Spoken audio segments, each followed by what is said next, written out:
Hello aspirants, आज हम general science के अंडर एक न्यू सीरीज स्टार्ट कर रहे हैं। हम केमिस्ट्री स्टार्ट कर रहे हैं। पूरी की पूरी बुक को हम यूनिट बाय यूनिट स्टडी करेंगे। आज हमारा फर्स्ट यूनिट है जिसमें हमें मैटर के बारे में पढ़ना है। और यहाँ पे एक छोटा सा इंडेक्स मैंने खुद से बनाया है कि पूरी वीडियो में मैं आपको क्या क्या पढ़ाऊंगी।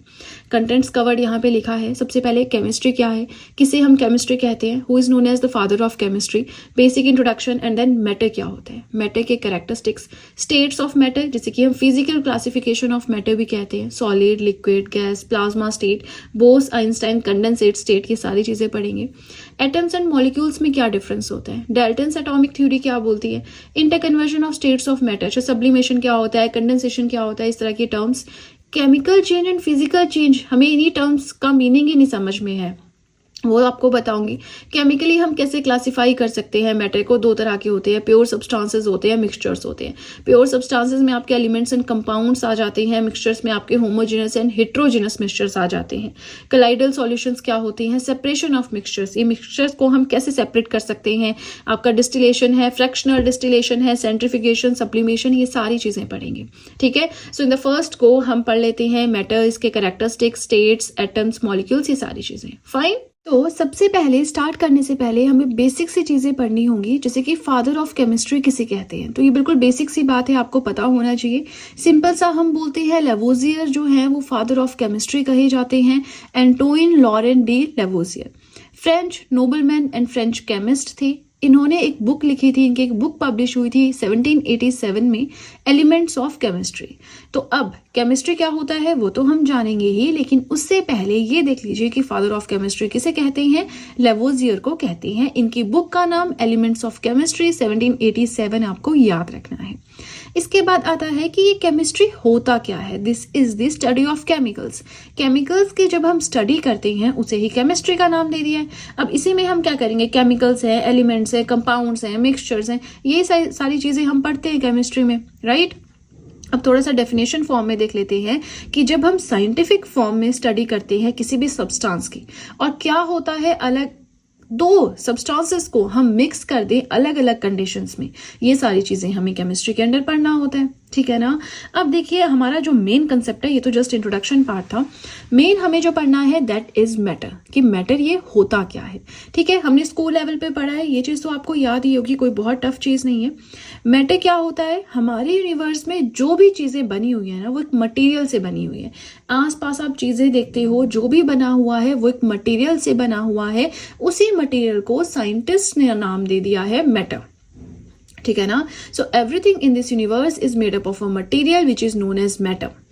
Anything that has mass and occupy space, कोई भी ऐसी चीज जिसका अपना भार है और जो एरिया कवर करता है उसे हम मैटर कहते हैं।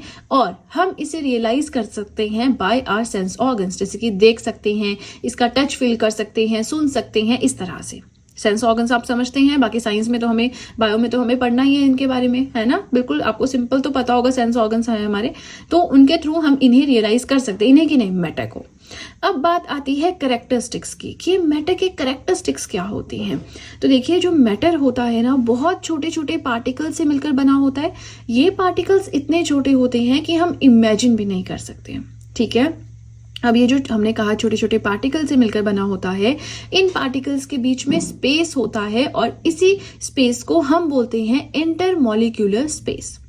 ये जो पार्टिकल्स है, आपने याद रखनी है ये सारी चीजें, यहाँ से क्वेश्चन बनते हैं। मैं फटाफट से पढ़ा रही हूँ क्योंकि हमें पूरा चैप्टर पढ़ने के लिए है, और यहाँ पे इससे डेप्थ में कुछ पढ़ने के लिए है भी नहीं, है ना। तो जैसे जैसे मैं पढ़ा रही हूँ वैसे वैसे आपने नोट्स अपने सेम एज इट इज बनाते चलना है, और थोड़ी बहुत जगह छोड़नी है। मैंने देखा है कई स्टूडेंट्स क्या करते हैं, बहुत टाइट नोट्स बनाते हैं। देखिए जो गवर्नमेंट एग्जाम की जर्नी है ना, बहुत लंबी होती है, इसमें बहुत सारी चीजें आपको और भी एडप्ट करनी पड़ेंगी। ठीक है, जैसे जैसे टाइम के साथ चलते हैं आगे, क्योंकि बहुत सारी चीजें लगता है कि ये चीज छूट गई, ये चीज छूट गई, तो आपके नोट्स ना वो ऑटोमेटिकली आप अपडेट करते रहते हो। तो उस अपडेशन के लिए आपके पास जगह होनी चाहिए, जैसे कि यहाँ पे थोड़ी सी जगह है, यहाँ पे जगह है, तो ये अपडेशन के लिए है।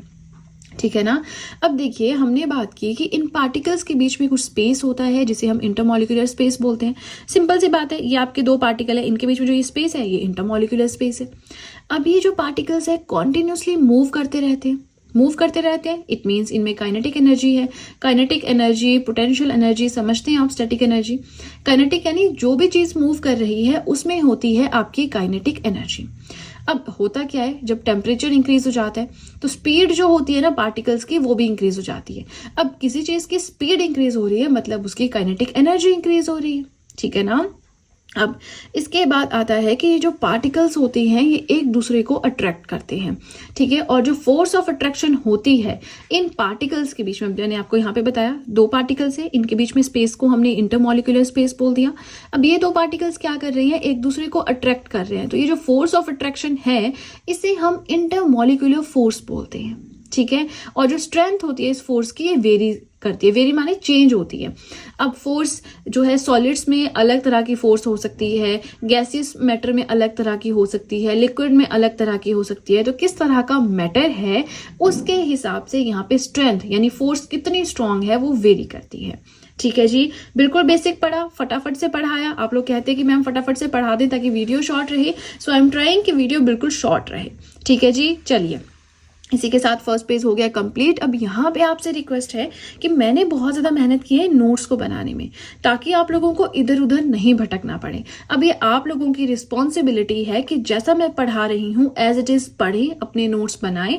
कहीं आपको कुछ अपडेट करने के लिए मिलता है तो साथ में जगह छोड़ रखें और उसे टाइम के साथ अपडेट करते रहें, ठीक है ना। चलिए अब सीधे चलते हैं अपने नेक्स्ट पेज की ओर। नेक्स्ट हमें जाना है कि ये स्टेट्स ऑफ मैटर क्या होती हैं। हमने स्कूल में पढ़ा है सॉलिड, लिक्विड, गैस। अगर आप सब कुछ भूल गए होंगे ये 3 टर्म्स तो आपको याद होंगी ना, तो बस यही 3 टर्म्स हमें पढ़नी है। लेकिन अब जैसे जैसे मॉडिफिकेशंस हो रही है, रिसर्च हो रही है, नई नई चीज़ें सामने आ रही हैं, तो अब स्टेट्स ऑफ मैटर सिर्फ 3 नहीं रही हैं, 5 हो गई हैं। 5 कैसे वो हमने अभी पढ़ना ही है, ठीक है। बस नोट्स बनाते चलें, जो मैं पढ़ा रही हूँ उसे सुनते चलें। सबसे पहले बात करते हैं सॉलिड के बारे में। तो सॉलिड आप समझते हैं कठोर चीज, जैसे ये पेंसिल है सॉलिड है, ठीक है। कोई भी ऐसी चीज जिसका डेफिनेट मास होता है, डेफिनेट वॉल्यूम होता है और एक पर्टिकुलर शेप होती है उसे हम बोलते हैं सॉलिड, राइट। जो इंटरमॉलिक्यूलर स्पेस होता है, देखिए आपको याद होगा, अगर हमने स्कूल का कुछ थोड़ा बहुत याद होगा तो इंटरमॉलिक्यूलर स्पेस जो है वो सॉलिड्स में बहुत कम होता है, यानी 2 पार्टिकल्स के बीच में स्पेस बहुत कम होता है। और जो इंटरसेलुलर फोर्सेज होती हैं, जो एक दूसरे को अट्रैक्ट करने की फोर्सेज होती है इन पार्टिकल्स के बीच, वो बहुत ज्यादा हाई होती है, ठीक है। ये चीज हमने पढ़ी, बिटवीन द कॉन्स्टेंट पार्टिकल्स जो फोर्स होती है that is known as the intercellular force, है ना। हेंस अब क्योंकि यहाँ पे स्पेस कम है, फोर्स बहुत ज्यादा है, तो पार्टिकल्स मूव नहीं कर सकते। अब जब किसी मैटर के पार्टिकल्स मूव नहीं कर सकते इसका मतलब वो कठोर होगा, रिजिड होगा, और ऐसे ही मैटर को हम बोलेंगे सॉलिड। अब ये जो मैटर होते हैं इनका हाई मेल्टिंग पॉइंट होता है, ठीक है। इनको मेल्ट करना हो तो बहुत ज्यादा टाइम तक वेट करना पड़ता है, मेल्टिंग पॉइंट बहुत ज्यादा हाई होता है, बहुत ज्यादा हीट इनको देनी पड़ती है। सेकंड आता है लिक्विड। अब सॉलिड आप समझते हैं कोई भी चीज, आपकी बुक है या आसपास आपका चार्जर है, आपका डोर है, ये सारी सॉलिड चीजें हैं, समझते हैं आप सॉलिड क्या होता है। नेक्स्ट हमारा आता है लिक्विड, कि ये लिक्विड क्या होता है। अब देखिए लिक्विड की कोई फिक्स्ड शेप नहीं होती। अब मेरी ये पेंसिल है ना, ये सॉलिड है, लेकिन जो लिक्विड होता है उसकी कोई फिक्स्ड शेप नहीं होती, सिर्फ फिक्स्ड वॉल्यूम होता है। अच्छा 2 लीटर है, अच्छा जी 5 लीटर है ना। लेकिन वो 5 लीटर अब वो पतीले का शेप भी ले सकता है, वो मग का शेप भी ले सकता है, वो ग्लास का शेप भी ले सकता है, उसको आप बकेट में डाल दो वो बकेट का शेप भी ले लेगा, है ना। तो लिक्विड ऐसा मैटर होता है, इसको आप जिस भी कंटेनर में डालोगे, वही चीज मैंने नेक्स्ट पॉइंट में लिखी है, वो उसी का शेप ले लेता है। They take up the shape of the container in which they are kept. Hence ये रिजिड नहीं होते, कठोर नहीं होते। जैसे मेरी पेंसिल है, ये रिजिड है, सॉलिड है, लेकिन लिक्विड रिजिड नहीं होते, वो होते हैं फ्लूइड्स, इन्हें हम कहते हैं फ्लूइड्स। अब आता है कि जो इंटरमॉलिक्यूलर स्पेस होता है लिक्विड के बीच में वो होता है मॉडरेट। इस तरह से नॉर्मल सा स्पेस होता है। जो 2 पार्टिकल्स होते हैं लिक्विड में उनके बीच में स्पेस बिल्कुल नॉर्मल सा होता है, मीडियम सा, एंड फोर्सेस भी मीडियम होती हैं। यहाँ पे फोर्सेस बहुत स्ट्रांग होती हैं, इंटरसेलुलर फोर्सेस, लेकिन यहाँ पे मॉडरेट होती हैं, ठीक है ना। नाउ थर्ड हमारी जो मैटर की स्टेट है that is gas. Gaseous form, gaseous state. ना तो गैस की कोई फिक्स शेप होती है, ना ही कोई फिक्स वॉल्यूम होता है। आसपास देखिए जहां भी आप बैठे हैं हवा तो होगी ही होगी, है ना, एयर तो है, ये वैक्यूम में तो हम सर्वाइव नहीं कर सकते। अब जो हवा है क्या आपको दिखाई दे रही है या आपको लग रहा है आपके सर के ऊपर कोई भारी चीज रखी हुई, सर के ऊपर भी तो हवा है, नहीं है ना। तो इट मीन्स कि जो गैसियस स्टेट होती है ना ही इसकी कोई फिक्स शेप होती है, ना ही इसका कोई फिक्स वॉल्यूम होता है। जैसे कि लिक्विड्स का फिक्स वॉल्यूम होता है 5 लीटर, 2 लीटर, 10 लीटर, यहाँ पे नहीं होता है। इंटरमॉलिक्यूलर फोर्सेस बहुत वीक होती हैं, और जो इंटरसेलुलर स्पेस है बहुत बड़ा, जो गैसेस के पार्टिकल्स होते हैं बहुत दूर दूर होते हैं, तभी तो हवा इधर से उधर चलती रहती है। जो इंटरसेलुलर फोर्स है, इन 2 पार्टिकल्स के बीच में जो फोर्स है बहुत ज्यादा वीक होती है, तभी वो रिजिड नहीं होता है, ठीक है जी। अब ये 3 तो हम स्कूल से पढ़ते आ रहे हैं, आपको इजीली समझ आ गई, मैंने फटाफट से समझा दिए। लेकिन अब 2 नई स्टेट्स भी आ चुकी हैं मैटर की, which is the plasma and the Bose Einstein condensate. Plasma state क्या होता है? देखिए ये दोनों ना आपको बस नाम पता होना चाहिए, थोड़ा सा इनके बीच में क्या होता है वो पता होना चाहिए, बहुत डिटेल में नहीं आते एग्जाम में, ठीक है। सो प्लाज्मा क्या होता है? ऐसे पार्टिकल्स होते हैं जिनमें बहुत ज़्यादा एनर्जी होती है और जो सुपर एक्साइटेड होते हैं, आयन गैसेस की फॉर्म में होते हैं। अब आप देखेंगे जो आपकी फ्लोरोसेंट ट्यूब होती है, आपके जो नियॉन साइन बल्ब्स होते हैं, जैसे फ्लोरोसेंट ट्यूब में हीलियम भरा होता है, नियॉन साइन बल्ब्स में नियॉन होता है, उसके अलावा उसमें क्या होता है? प्लाज्मा होता है, ठीक है। तो आ जाए क्वेश्चन कि प्लाज्मा आपको कहाँ पे देखने को मिलेगा, तो जो आपकी ट्यूब लाइट्स होती है, फ्लोरोसेंट ट्यूब लाइट्स होती है या नियॉन साइन बल्ब्स होते हैं, वहां पे प्लाज्मा आपको मिल जाएगा। दूसरा एग्जाम्पल है कि जो हमारा सूरज है ना, सूर्य है, सन है और जो स्टार्स हैं, ये ग्लो करते हैं। क्यों? क्योंकि इनके बीच में, इनमें क्या है, प्रेजेंट होता है प्लाज्मा, ठीक है। अब स्टार्स की जो ये चमचमाहट होती है, ये स्टार्स में क्रिएट होती है। क्यों? क्योंकि उनका टेम्परेचर बहुत ज़्यादा हाई होता है। अब ये चीज़ें आपने याद रखनी कि प्लाज्मा सन में मिल जाएगा, स्टार्स में मिल जाएगा, ट्यूब्स में मिल जाएगा, बल्ब से मिल जाएगा, यहीं से क्वेश्चन आएगा। और क्या ही पूछेगा एग्जामिनर, बहुत डेप्थ में नहीं पूछेगा, है ना। हमें थोड़ी वो डॉक्टरी करनी है कि केमिस्ट्री, फिजिक्स, बायो बहुत अच्छे से पढ़नी है, हाँ जी, फिर नीट में एमबीबीएस में चलेगी, फिर उसमें बायो ही बायो पढ़ना है, ऐसा तो नहीं है। हमें ऐसा कुछ नहीं पढ़ना, हमें बिल्कुल जनरल साइंस पढ़ना है। उसके बाद आ जाता है बोस-आइंस्टाइन कंडेंसेट, ये भी 5th स्टेट है, नई स्टेट आई है। अब जो सत्येंद्र नाथ बोस जो कि इंडियन थे और एल्बर्ट आइंस्टाइन, इन दोनों ने इसे डिस्कवर किया, तो इन्हीं के नाम पे बोस-आइंस्टाइन इस स्टेट का नाम पड़ गया। ये तब बनती है जब एक गैस जिसकी बहुत कम डेंसिटी है वो ठंडी हो जाती है। इतना नहीं देखना, बस 2 स्टेट्स और होती हैं, ठीक है ना। अब देखिए इसी के साथ हमारा सेकेंड पेज भी हो गया कंप्लीट। अब सीधे चलते हैं अपने नेक्स्ट पेज की ओर। नेक्स्ट हमें पढ़ना है एटम्स एंड मॉलिक्यूल्स के बारे में, कि एटम्स क्या होते हैं, मॉलिक्यूल्स क्या होते हैं, ठीक है। तो हम क्या करते हैं, इन टर्म्स को इंटरचेंजेबली यूज करते हैं। हमें लगता है एटम्स एंड मॉलिक्यूल्स दोनों ही तो स्मॉलेस्ट पार्टिकल हैं, नहीं, डिफरेंस क्या है वो हम आज के वीडियो में देखेंगे, आज के कंसेप्ट में देखेंगे। देखिए अब मैटर क्या होता है, छोटे छोटे पार्टिकल से मिलकर बना हुआ है। लेकिन ये जो आइडिया है कि मैटर को और ज़्यादा हम डिवाइड कर सकते हैं, ये इंडिया में इमर्ज हुआ अराउंड 500 BC। अब BC AD आपको पता होना चाहिए, वो मैंने हिस्ट्री में भी पढ़ाया है, और उसके बाद मैंने एक अलग से AD एंड BC की वीडियो बनाई है, नहीं आपको मिल रही है तो AD BC NSP रन करके सर्च करें, आपको मिल जाएगा, ठीक है ना। तो 500 BC के अराउंड ये आइडिया इंडिया में इमर्ज हुआ। महर्षि कनद जो कि एक इंडियन फिलोसोफर थे, उन्होंने बात की इनडिविजिबल पार्टिकल्स के बारे में, और इन्हीं पार्टिकल्स को कहा कि परमाणु होते हैं, ये नाम दे दिया इनको परमाणु।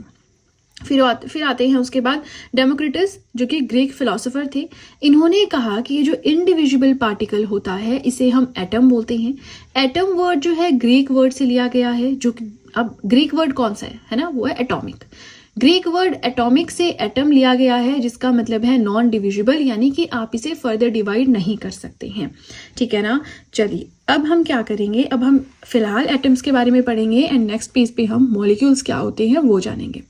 लेकिन उससे पहले रिक्वेस्ट है कि अगर आप यहाँ तक पहुँच गई है, इट मीन्स आप बहुत ज़्यादा सीरियस है अपनी स्टडी के लिए, तो अपने नोट्स मेंटेन करना अभी शुरू कर दे अगर आपने अभी तक भी नहीं बनाए हैं, क्योंकि ये जस्ट स्टार्टिंग है, हमारा यूनिट नंबर 1 है, राइट। तो साथ में आपके नोट्स बनते चलेंगे।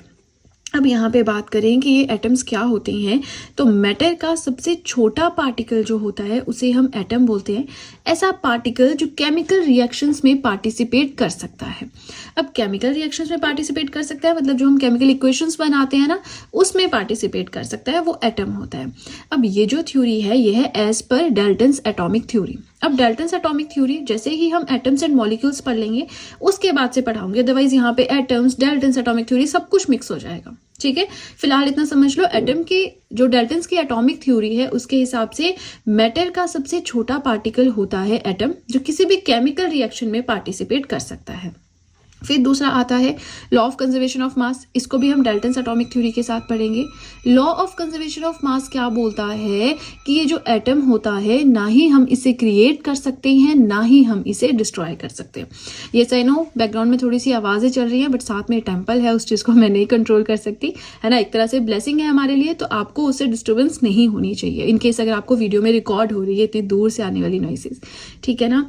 चलिए, एटम को ना तो क्रिएट कर सकते हैं ना ही डिस्ट्रॉय कर सकते हैं। एटॉमिक रेडियस को हम मेजर कर सकते हैं नैनोमीटर्स में। लेंथ को हम कैसे मेजर करते हैं, किलोमीटर्स में, मीटर्स में। वैसे ही एटॉमिक रेडियस, एटम रेडियस आप समझते हैं, ये आपका मान लीजिए एटम है तो इसका रेडियस, अब रेडियस डायमीटर वो बेसिक चीजें हैं, वो मैं यहाँ नहीं समझाऊंगी। तो एटॉमिक रेडियस को हम मेजर कर सकते हैं नैनोमीटर्स में। 1 नैनोमीटर इक्वल होता है 1/10⁹ मीटर्स के, और 1 मीटर इक्वल होता है 10⁹ नैनोमीटर। कैसे? यहाँ पे आप इसको यहाँ ले जाएं, अब क्रॉस मल्टीप्लीकेशन तो आती होगी ना, तो उस हिसाब से होता है। नाउ जो एटॉमिक रेडियस होता है हाइड्रोजन एटम का, ये आपको याद रखना है 1 × 10⁻⁻10 मीटर। अब इसमें समझाना क्या है, समझाने वाली चीज नहीं है, कुछ कुछ चीजें याद ही करनी पड़ती हैं, है ना, तो वैसे आपने ये याद रखना है। उसके बाद आता है हमारा, let me adjust the page first, यहाँ पे ये ओके। उसके बाद आता है कि ये जो एटम्स होती हैं इनका एटॉमिक मास फिक्स होता है। एटॉमिक मास क्या होता है वो भी हम पढ़ेंगे सब कुछ इसी चैप्टर में, बट 1 बाय 1 फिलहाल एटम क्या होता है वही देखिए। अब ये जो एटम्स होती हैं ये फ्री स्टेट में एग्जिस्ट नहीं करती हैं, मतलब इंडिपेंडेंटली एग्जिस्ट नहीं करती हैं। ये या तो आयंस की फॉर्म में एग्जिस्ट करते हैं या मॉलिक्यूल्स की फॉर्म में एग्जिस्ट करते हैं। क्यों? रीजन भी यहाँ पे दिया है। एटम्स जो होते हैं या तो वो इलेक्ट्रॉन्स को एक्सेप्ट करते हैं किसी दूसरे से, या डोनेट करने पड़ते हैं उनको इलेक्ट्रॉन्स। क्यों? क्योंकि जो उनके आउटर मोस्ट, हमने पढ़ा है ना, ऑक्टेट बनाते हैं, 8 इलेक्ट्रॉन्स होने चाहिए आउटर मोस्ट शेल में, तो वो चीज उस इलेक्ट्रॉनिक कॉन्फ़िगरेशन को फुलफिल करने के लिए या तो इलेक्ट्रॉन्स को एक्सेप्ट करना पड़ता है या डोनेट करना पड़ता है। इसलिए कभी भी इंडिपेंडेंटली एग्जिस्ट नहीं करते हैं, फ्री स्टेट में एग्जिस्ट नहीं करते हैं, या तो आयंस या तो मॉलिक्यूल्स की फॉर्म में एग्जिस्ट करते हैं। लेकिन यहाँ पे फिर से एक्सेप्शन आ गई, कुछ ऐसे एटम्स हैं जो स्टेबल स्टेट में होते हैं, मतलब वो इंडिपेंडेंटली एग्जिस्ट करते हैं। क्यों? क्योंकि उनका जो वैलेंस शेल, ये जो आउटर मोस्ट शेल होता है ना, इसे हम वैलेंस शेल बोलते हैं, तो ये पूरा फिल्ड होता है। जैसे कि नोबल गैसेस की यहाँ पे बात करें, वैलेंस शेल क्या होता है? आउटर मोस्ट ऑर्बिट किसी एटम की। नोबल गैसेस क्या होती हैं? जो, अब नोबल गैसेस क्या होती हैं ये हम आपको पीरियोडिक टेबल में देखने को मिल जाएंगी, है ना। ये एग्जिस्ट करती हैं एटम्स की फॉर्म में, ना कि मॉलिक्यूल्स की फॉर्म में। लेकिन बाकी सारे आयंस एंड मॉलिक्यूल्स की फॉर्म में एग्जिस्ट करते हैं। आई होप आपको समझ में आ रहा है, कोई कंफ्यूजन तो नहीं है यहाँ पे? है तो मुझे कॉमेंट सेक्शन में बताएं, ठीक है ना। अब देखिए हमने एटम्स तो पढ़ लिया अच्छे से, अब हम नेक्स्ट पेज पे चलेंगे और मॉलिक्यूल्स के बारे में पढ़ेंगे।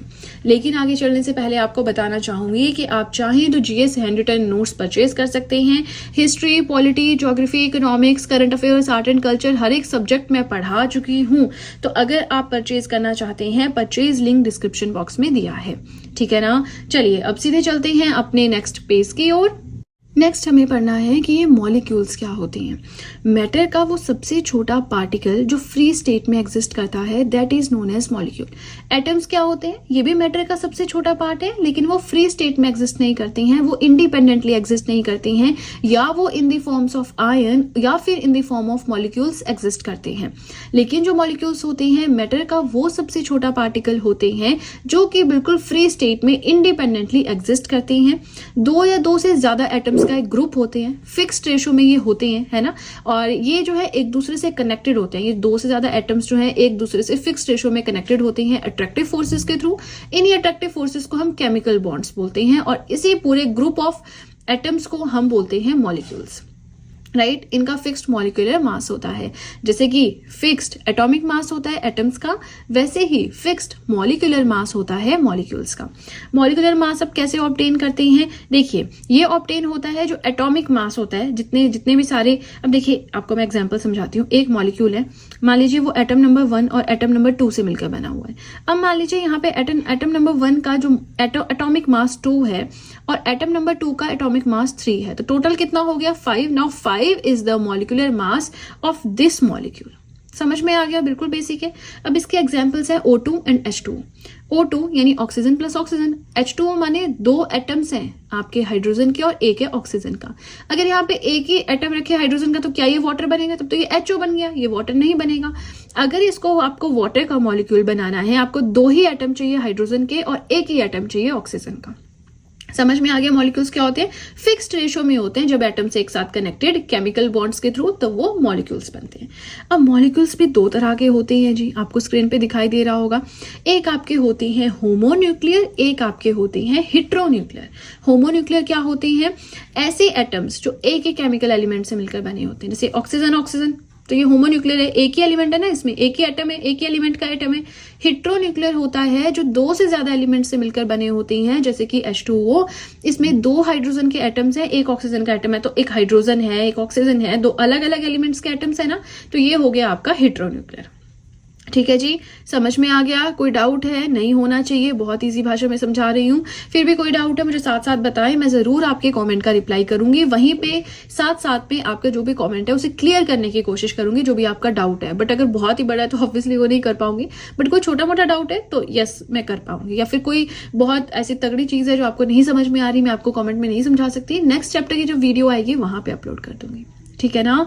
चलिए, इसी के साथ हमारा एटम्स एंड मॉलिक्यूल्स भी हो गया कंप्लीट। अब नेक्स्ट हम टॉपिक पे चलते हैं, जहां पे हमें Dalton's atomic theory and law of conservation of mass के बारे में पढ़ना है। लेकिन एक चीज आपको अगेन इन्फॉर्म करना चाहूंगी, जैसे कि आप लोग कहते हैं मैम आपकी वीडियोस अपलोड होती हैं लेकिन हमें नोटिफिकेशन नहीं आती है, तो उसके लिए मैंने टेलीग्राम अकाउंट बनाया है। जैसे ही अपने यूट्यूब चैनल पे कोई वीडियो अपलोड करूंगी, लिंक साथ में शेयर कर दूंगी अपने टेलीग्राम अकाउंट पे। ऐसा नहीं है बहुत सारी वीडियोज आएंगी, 2 से 3 वीडियोज आती हैं आजकल, तो एक वीडियो आ रही है करंट अफेयर्स की। तो ऐसा नहीं कि आपका नोटिफिकेशन से भर जाएगा पूरा टेलीग्राम अकाउंट, ऐसा कुछ नहीं होगा। मैक्सिमम 3 वीडियोज मैं दिन में अपलोड करती हूँ। ठीक है ना? चलिए, इसी के साथ अब ये पेज भी हो गया हमारा कंप्लीट। सीधे चलते हैं अपने नेक्स्ट पेज की ओर। हमने एटम्स एंड मॉलिक्यूल्स तक सब कुछ पढ़ लिया। अब हम क्या करेंगे, डाल्टन्स एटॉमिक थ्योरी क्या होती है, interconversion of states of matter क्या होता है, केमिकल एंड फिजिकल चेंजेस क्या होते हैं, ये सारा इन वन गो कवर करेंगे। अगर आपको 2 मिनट रेस्ट करना है आप रेस्ट कर सकते हैं। ये वो स्टेज है जहां पे आपको थोड़ा सा रेस्ट लेने की जरूरत है, थोड़ा सा फ्रेश हो जाए और उसके बाद फिर से अपनी नोट्स मेकिंग स्टार्ट करें। नेक्स्ट हमें पढ़ना है डाल्टन्स एटॉमिक थ्योरी के बारे में। देखिए, ये जो डाल्टन्स एटॉमिक थ्योरी है 1808 में जॉन डाल्टन ने थ्योरी प्रेजेंट की थी। इसे हम थ्योरी ऑफ मैटर भी कहते हैं, मतलब मैटर और एटम का क्या रिलेशनशिप है वो इस थ्योरी में बताया गया था। जितना भी मैटर है पूरी दुनिया में वो बहुत छोटे छोटे पार्टिकल से मिलकर बना हुआ है, जिसे कि हम एटम कहते हैं। अब ये मैटर क्या है, तो अगर आपने शुरू से ये वीडियो कॉन्टिन्यूसली देखी है, वहाँ पे मैटर बहुत अच्छे से मैंने एक्सप्लेन किया है कि पूरे यूनिवर्स में जो भी चीज़ें हैं वो एक मटेरियल से मिलकर बनी हुई है और उसी मटेरियल को नाम दिया गया है मैटर। साइंटिस्ट ने नाम दिया है। अब ये जो मैटर है बहुत छोटे छोटे पार्टिकल से मिलकर बना है, जिसे कि हम एटम कहते हैं। अब एटम क्या होता है, मॉलिक्यूल्स क्या होते हैं, इन दोनों के बीच में डिफरेंस क्या होता है, ये भी हमने पढ़ रखा है। नाउ ये जो थ्योरी है डाल्टन्स एटॉमिक थ्योरी, इसके कुछ सिद्धांत है, कुछ पॉइंट्स हैं जो आपको पता होने चाहिए। मतलब ये सारे प्रिंसिपल्स हैं जॉन डाल्टन के हिसाब से। फर्स्ट पॉइंट है कि एटम्स जो होती हैं वो इनडिविजिबल है, मतलब सबसे छोटा पार्टिकल है। एटम को आप और ज्यादा छोटा नहीं कर सकते, और ज्यादा डिवाइड नहीं कर सकते, और ज्यादा काट नहीं सकते। एटम सबसे छोटा पार्टिकल है और इनडिस्ट्रक्टिबल है, इसे आप खत्म भी नहीं कर सकते हो। ठीक है ना? ना ही आप एटम को क्रिएट कर सकते हो, ना ही डिस्ट्रॉय कर सकते हो एक केमिकल रिएक्शन में। जैसे कि हम बोलते हैं ना, एनर्जी जो है पूरे वर्ल्ड में वो एक फिक्स है कि इतनी एनर्जी, ना आप उसको क्रिएट कर सकते हो ना डिस्ट्रॉय कर सकते हो, एक फॉर्म से दूसरी फॉर्म में जस्ट कन्वर्ट कर सकते हो। तो वही कंसेप्ट यहाँ पे लगता है कि किसी भी केमिकल रिएक्शन में आप जो एटम होता है ना ही उसे क्रिएट कर सकते हैं ना ही डिस्ट्रॉय कर सकते हैं, as per Dalton's atomic theory. अब देखिए, जो एटम्स होते हैं अलग अलग एलिमेंट्स के, उनका अलग अलग मास होता है, अलग अलग केमिकल प्रॉपर्टीज होती है। इसका मतलब क्या है, आपके पास हाइड्रोजन है, ऑक्सीजन है, फास्फोरस है। इन तीनों का अपना अपना जो एटम होगा, एटम माने हाइड्रोजन सबसे छोटे जो पार्ट से मिलकर बना है उसे हमने हाइड्रोजन का एटम बोल दिया।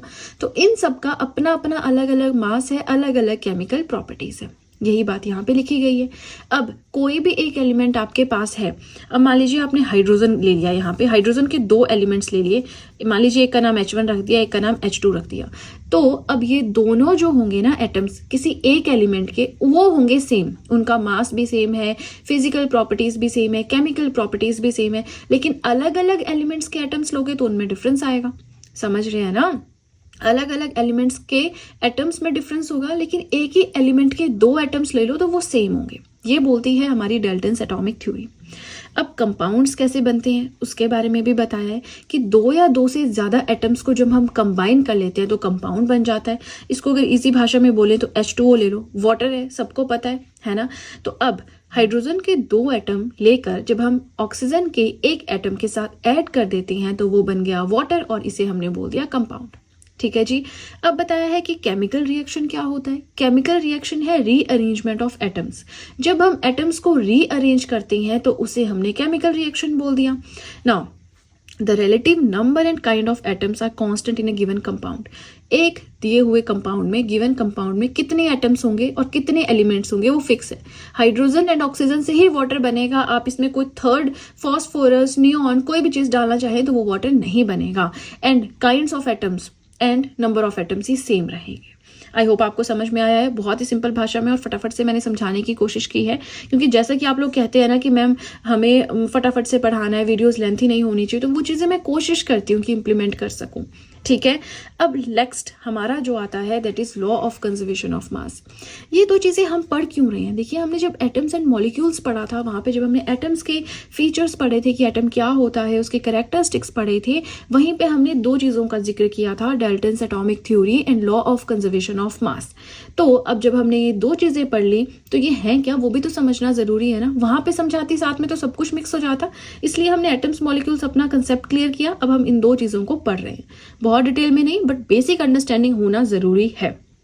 Right now, law of conservation of mass की हम बात करेंगे, बट उससे पहले आपसे रिक्वेस्ट है कि वीडियो पसंद आ रही हो तो लाइक फटाफट से कर दे। अब ये law of conservation of mass क्या बोलता है? ये लॉ बोलता है कि जो मास होता है ना, जो भार होता है, सेम वही जो ऊपर उसने कहा, ना आप उसको क्रिएट कर सकते हो ना आप उसको डिस्ट्रॉय कर सकते हो। एक क्लोज्ड स्पेस है आपके पास, उसमें आप उसको सिर्फ रीअरेंज कर सकते हो। मान लीजिए इसका टोटल वेट है आपका 100 किलोग्राम्स, एग्जाम्पल लिया, तो एक टाइम पे मान लीजिए 50 किलोग्राम यहाँ पे है और 50 किलोग्राम यहाँ पे है। एक सिचुएशन ऐसी आएगी कि सारा का सारा वेट जो है 90 किलोग्राम यहाँ पे है और 10 किलोग्राम यहाँ पे है, लेकिन ओवरऑल इस पूरे क्लोज्ड सिस्टम में जो टोटल वेट है वो 100 kg रह रहा है यहाँ भी।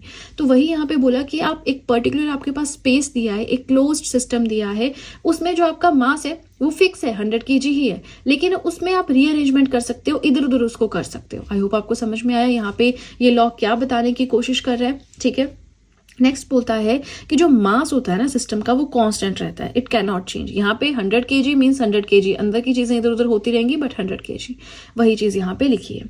अब एग्जाम्पल भी दिया है यहाँ पे कि जब आप कोयले को जलाते हो ना, तो उसमें जो कार्बन एटम है वो वहीं पे रहता है, लेकिन वो कार्बन डाइऑक्साइड की फॉर्म में कन्वर्ट हो जाता है, मतलब सॉलिड से वो गैसियस फॉर्म में कन्वर्ट हो गया। फिर यहाँ पे समझाया भी है कि आपके मिथेन है, ये आपका ऑक्सीजन है, जब इनको जलाया तो उसके बाद carbon dioxide and water release हुआ।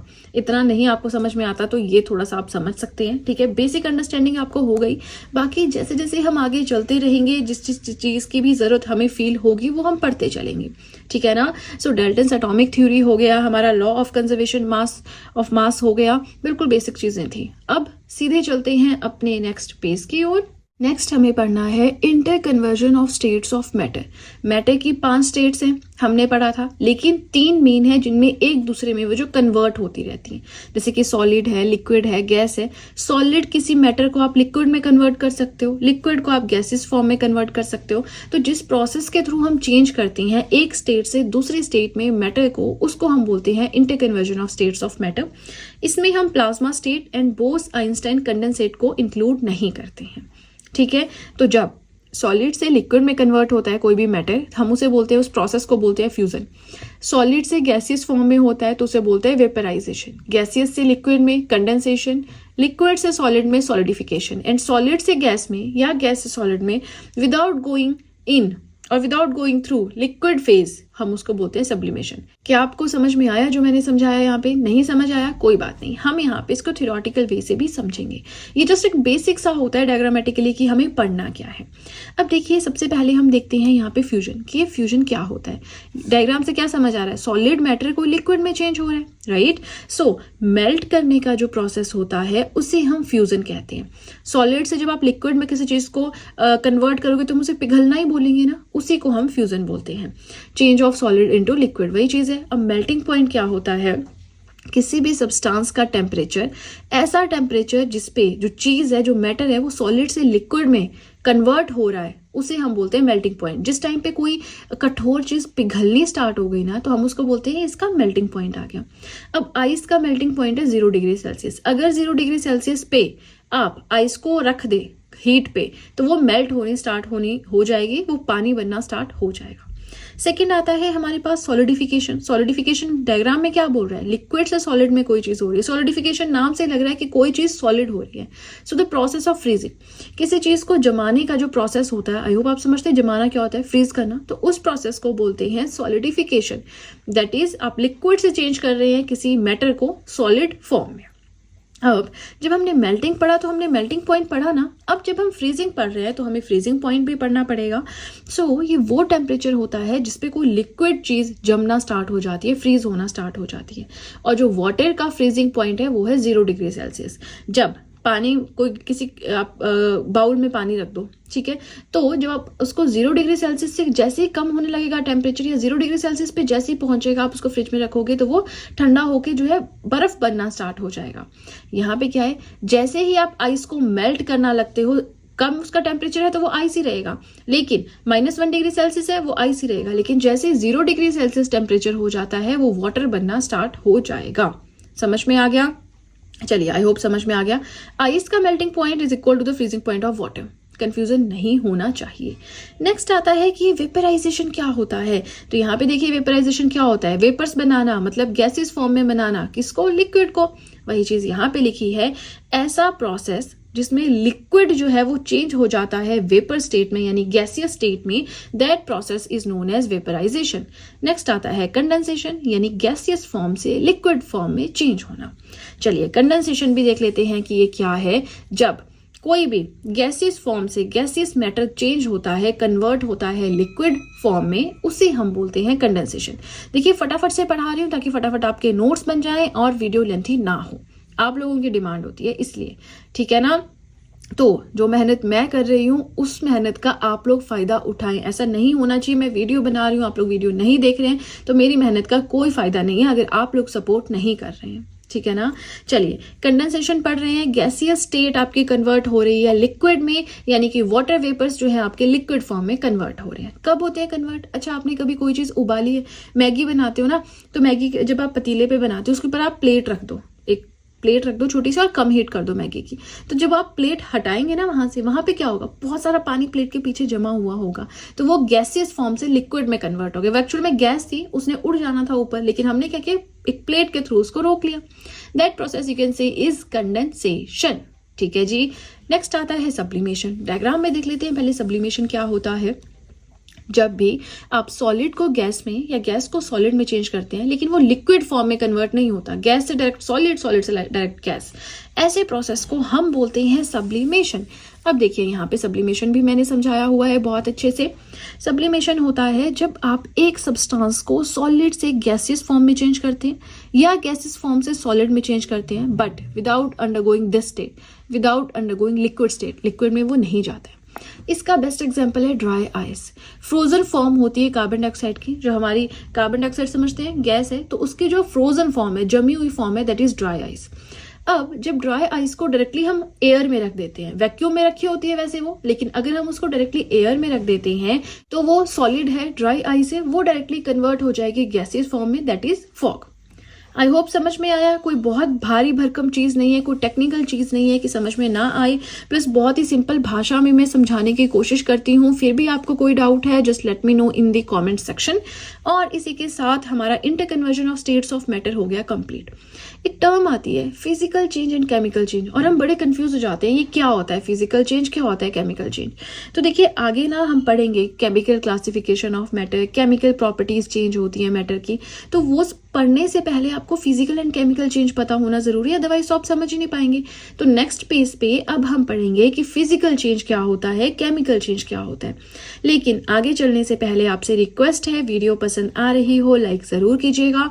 आप लोग चाहें तो मुझे टेलीग्राम पे ज्वाइन कर सकते हैं, आप लोग चाहें तो मुझे इंस्टाग्राम अकाउंट पे ज्वाइन कर सकते हैं, दोनों का ही लिंक डिस्क्रिप्शन बॉक्स में दिया हुआ है, ठीक है ना। चलिए इसी के साथ हमारा ये वाला सब टॉपिक हुआ कंप्लीट। अब चलते हैं अपने नेक्स्ट पेज की ओर।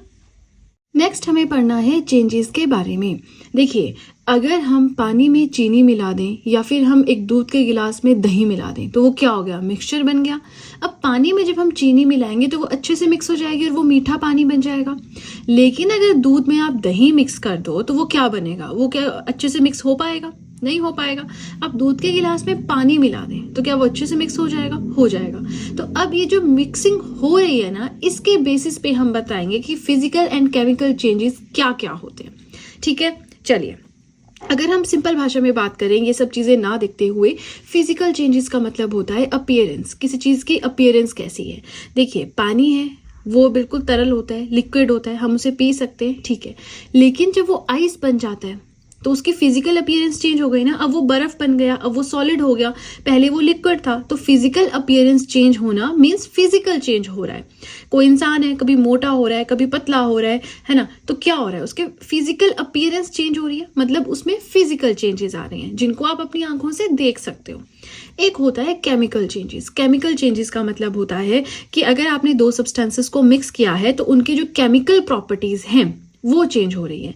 जैसे कि यहाँ पे अगर हम सिंपल भाषा में बात करें, कोई इंसान है, वो बहुत पॉजिटिव इंसान है, लेकिन उसकी लाइफ में कुछ ऐसी घटना हो जाती है जिसकी वजह से वो बहुत नेगेटिव हो जाता है, वो चीज़ों को अच्छे से नहीं ले पाता है और वो मतलब थोड़ा सा नेगेटिव टाइप हो जाता है। तो उसका क्या हुआ? उसका माइंड सेट चेंज हुआ ना, मतलब जो अंदर उसकी, अब बाहर से वो मोटा है पतला फर्क नहीं पड़ता, लेकिन जो अंदर उसके था कंसेप्ट पॉजिटिविटी का, वो नेगेटिविटी में चेंज हो गया। तो वैसे ही केमिकल चेंजेस होते हैं कि आपने दो चीज़ों को मिक्स किया, लेकिन उनकी जो अंदर वाली स्ट्रक्चर थी, उनकी जो प्रॉपर्टीज थी, वही चेंज हो गई। दूध आपका बढ़िया, उसमें चीनी डाल दो मीठा हो जाता है, लेकिन उसमें आप दही डाल दोगे तो वो क्या बनेगा? ना वो दूध रहेगा, दही रहेगा, फट जाएगा, है ना। तो वो कोई चीज़ रह गई? नहीं रहेगी। उसकी बिल्कुल जो इंटरनल प्रॉपर्टीज थी वही चेंज हो गई। तो फिजिकल चेंज में आप बोल सकते हैं फिजिकल अपीयरेंस, जिसे आप देख सकते हैं, उसका चेंज होना। एंड केमिकल चेंजेस में आप बोल सकते हैं जो इंटरनल चीज़ है किसी चीज़ की, वो चेंज होना। अब ये तो हमने एग्जाम्पल से समझा, अब हम इसे मैटर के कंसेप्ट में यूज़ करेंगे, किसी एलिमेंट, किसी कंपोनेंट के कंसेप्ट में यूज़ करेंगे। जैसे कि फिजिकल चेंजेस की बात करें तो जब हम दो सब्सटेंसेस को ऐड ऑन करते हैं, ठीक है, और एक सब्सटेंस की वजह से दूसरे सब्सटेंस का केमिकल कॉम्पोजिशन ही चेंज हो जाता है, ठीक है, तो हम उसे क्या बोलते हैं? हम उसे बोलते हैं केमिकल चेंज आना। यस, हम इसको एग्जाम्पल से भी समझेंगे, मैटर की फॉर्म में क्या एग्जाम्पल्स हम ले सकते हैं वो भी हम देखेंगे। बट उससे पहले देखिए, अब केमिकल प्रॉपर्टीज में चेंज आना is known as the chemical changes. इसकी वजह से अब जो केमिकल प्रॉपर्टीज में चेंज आता है, इसकी वजह से फॉर्मेशन होती है न्यू सब्सटेंस की, ठीक है। अब इसके एग्जाम्पल्स हैं, आप दूध और दही को मिक्स कर दो, किसी पेपर, किसी कागज को आप जला दो, आग लगा दो, तो राख बन जाएगी ना। तो क्या वो फिर से पेपर बन सकता है? क्या उसकी केमिकल प्रॉपर्टीज फिर से आ सकती है? नहीं। कुकिंग हम करते हैं, रस्टिंग माने जंग लगता है आयरन में, रॉटिंग माने किसी फ्रूट, सब्जी, किसी चीज़ का सड़ जाना, पक जाना या कह लीजिए, है ना। तो उसमें उसकी केमिकल प्रॉपर्टीज चेंज हो रही है। कोई फ्रूट है आपका, सेब है, एक एप्पल है, ठीक है, वो पहले खट्टा था, अब कुछ टाइम के बाद वो मीठा हो गया, तो उसकी केमिकल प्रॉपर्टीज चेंज हो गई, जो इंटरनल चीज़ है वो चेंज हो गई।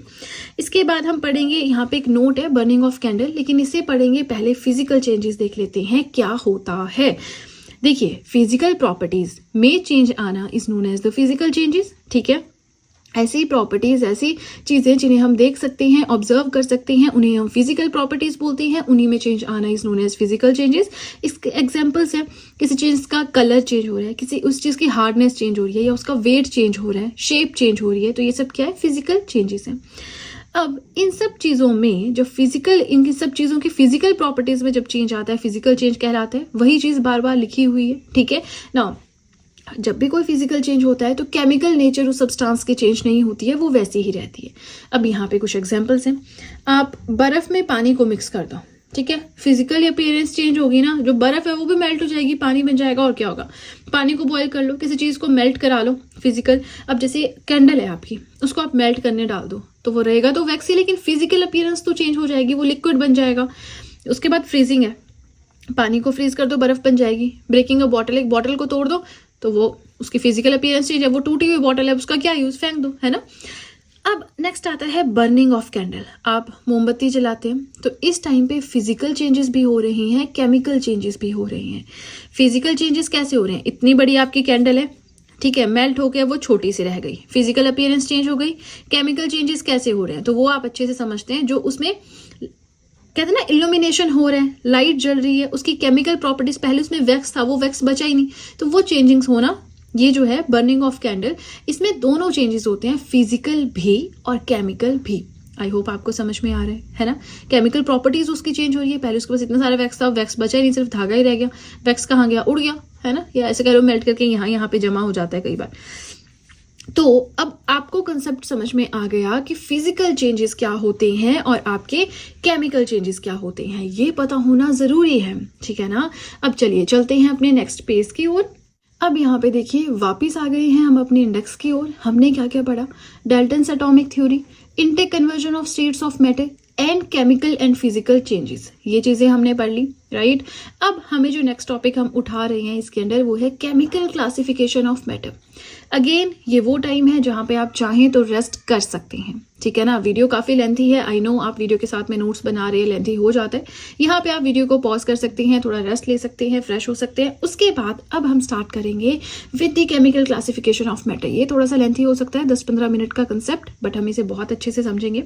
हमने फिजिकली क्लासीफाई किया मैटर को, कैसे? Solid, liquid, gas, plasma state and boss Einstein condensate state. अब हम केमिकली इसे क्लासिफाई करेंगे। कैसे केमिकली हम क्लासिफाई कर सकते हैं मैटर को? As in pure substances and mixtures. आगे कैसे रहेगा क्लासिफिकेशन वो हम तभी देख लेंगे, ठीक है। तो चलिए चलते हैं अपने नेक्स्ट पेज की ओर। नेक्स्ट हमारा आता है chemical classification of matter. Matter को अपने केमिकल प्रॉपर्टीज के अकॉर्डिंगली हम कैसे डिवाइड कर सकते हैं? दो तरह से डिवाइड कर सकते हैं, pure substance and mixtures. Mixtures का सिंपल है, होमोजेनस एंड हेटेरोजेनस क्या होता है हम आराम से पढ़ेंगे, टेंशन लेने की जरूरत नहीं है। फिलहाल देख लेते हैं ये प्योर सब्सटेंसेस क्या होते हैं। दो तरह के होते हैं, एलिमेंट्स एंड कंपाउंड्स। कंपाउंड्स हो गए आपके ऑर्गेनिक एंड इनऑर्गेनिक, एलिमेंट्स हो गए आपके मेटल्स, नॉन मेटल्स एंड मेटेलाइट्स। यहाँ पे कंफ्यूज नहीं होना है, 1 बाय 1 हर एक चीज पढ़ेंगे, बहुत अच्छे से पढ़ेंगे। बस आप ध्यान से सुनते रहें, जो मैं पढ़ा रही हूँ उसके नोट्स बनाते रहें, एंड दैट्स इट, ठीक है ना। नाउ प्योर सब्सटेंसेस क्या होते हैं? तो सिंपल प्योर सब्सटेंस का मतलब क्या होता है? कोई ऐसी चीज जो बहुत साफ है, प्योर है ना, उसमें कोई इम्प्योरिटी नहीं है, कोई मिक्सिंग नहीं की गई है। बहुत सिंपल सा एग्जांपल लेते हैं तो हम बोलते हैं ना कि ये जैसे गांव से आता है, ये गाय का दूध है, बिल्कुल ये प्योर है ना, इसमें कोई मिक्सिंग नहीं है। अगर आप किसी पैकेट वाली कंपनी का दूध लेते हो तो उसमें क्या बोलते हैं कि अरे पैकेट में प्रिजर्व था, पता नहीं कब का है, बहुत ज़्यादा मिक्सिंग होती है। अगर आपने सुनी होगी ये चीज़ें, बिल्कुल बेसिक बातें।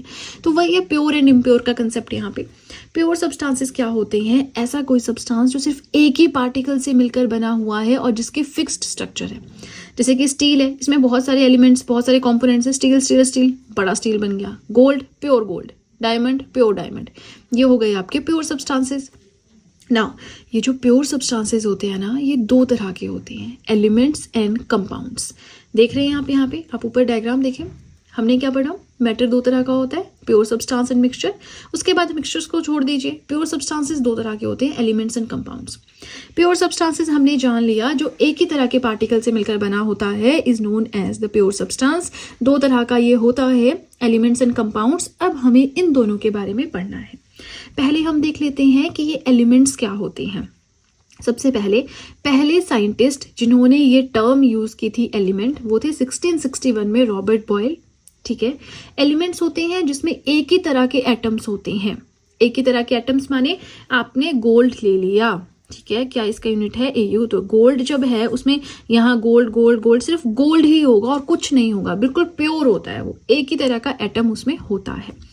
नाउ अब ऐसे सब्सटेंसेस होते हैं एलिमेंट्स जिनको आप और सिंपलर पार्टिकल्स या सिंपलर सब्सटेंसेस में नहीं तोड़ सकते। अगर देखिए गोल्ड, मान लीजिए आपके पास गोल्ड की कहते हैं ना वो सिक्का है या फिर एक क्यूब है या सिक्का है, इसको अगर आपने तोड़ के इसको छोटा बनाना है तो क्या होगा? जो इसका पार्ट बन के आएगा वो भी गोल्ड ही होगा, कोई और एलिमेंट इसमें से इमर्ज नहीं होगा।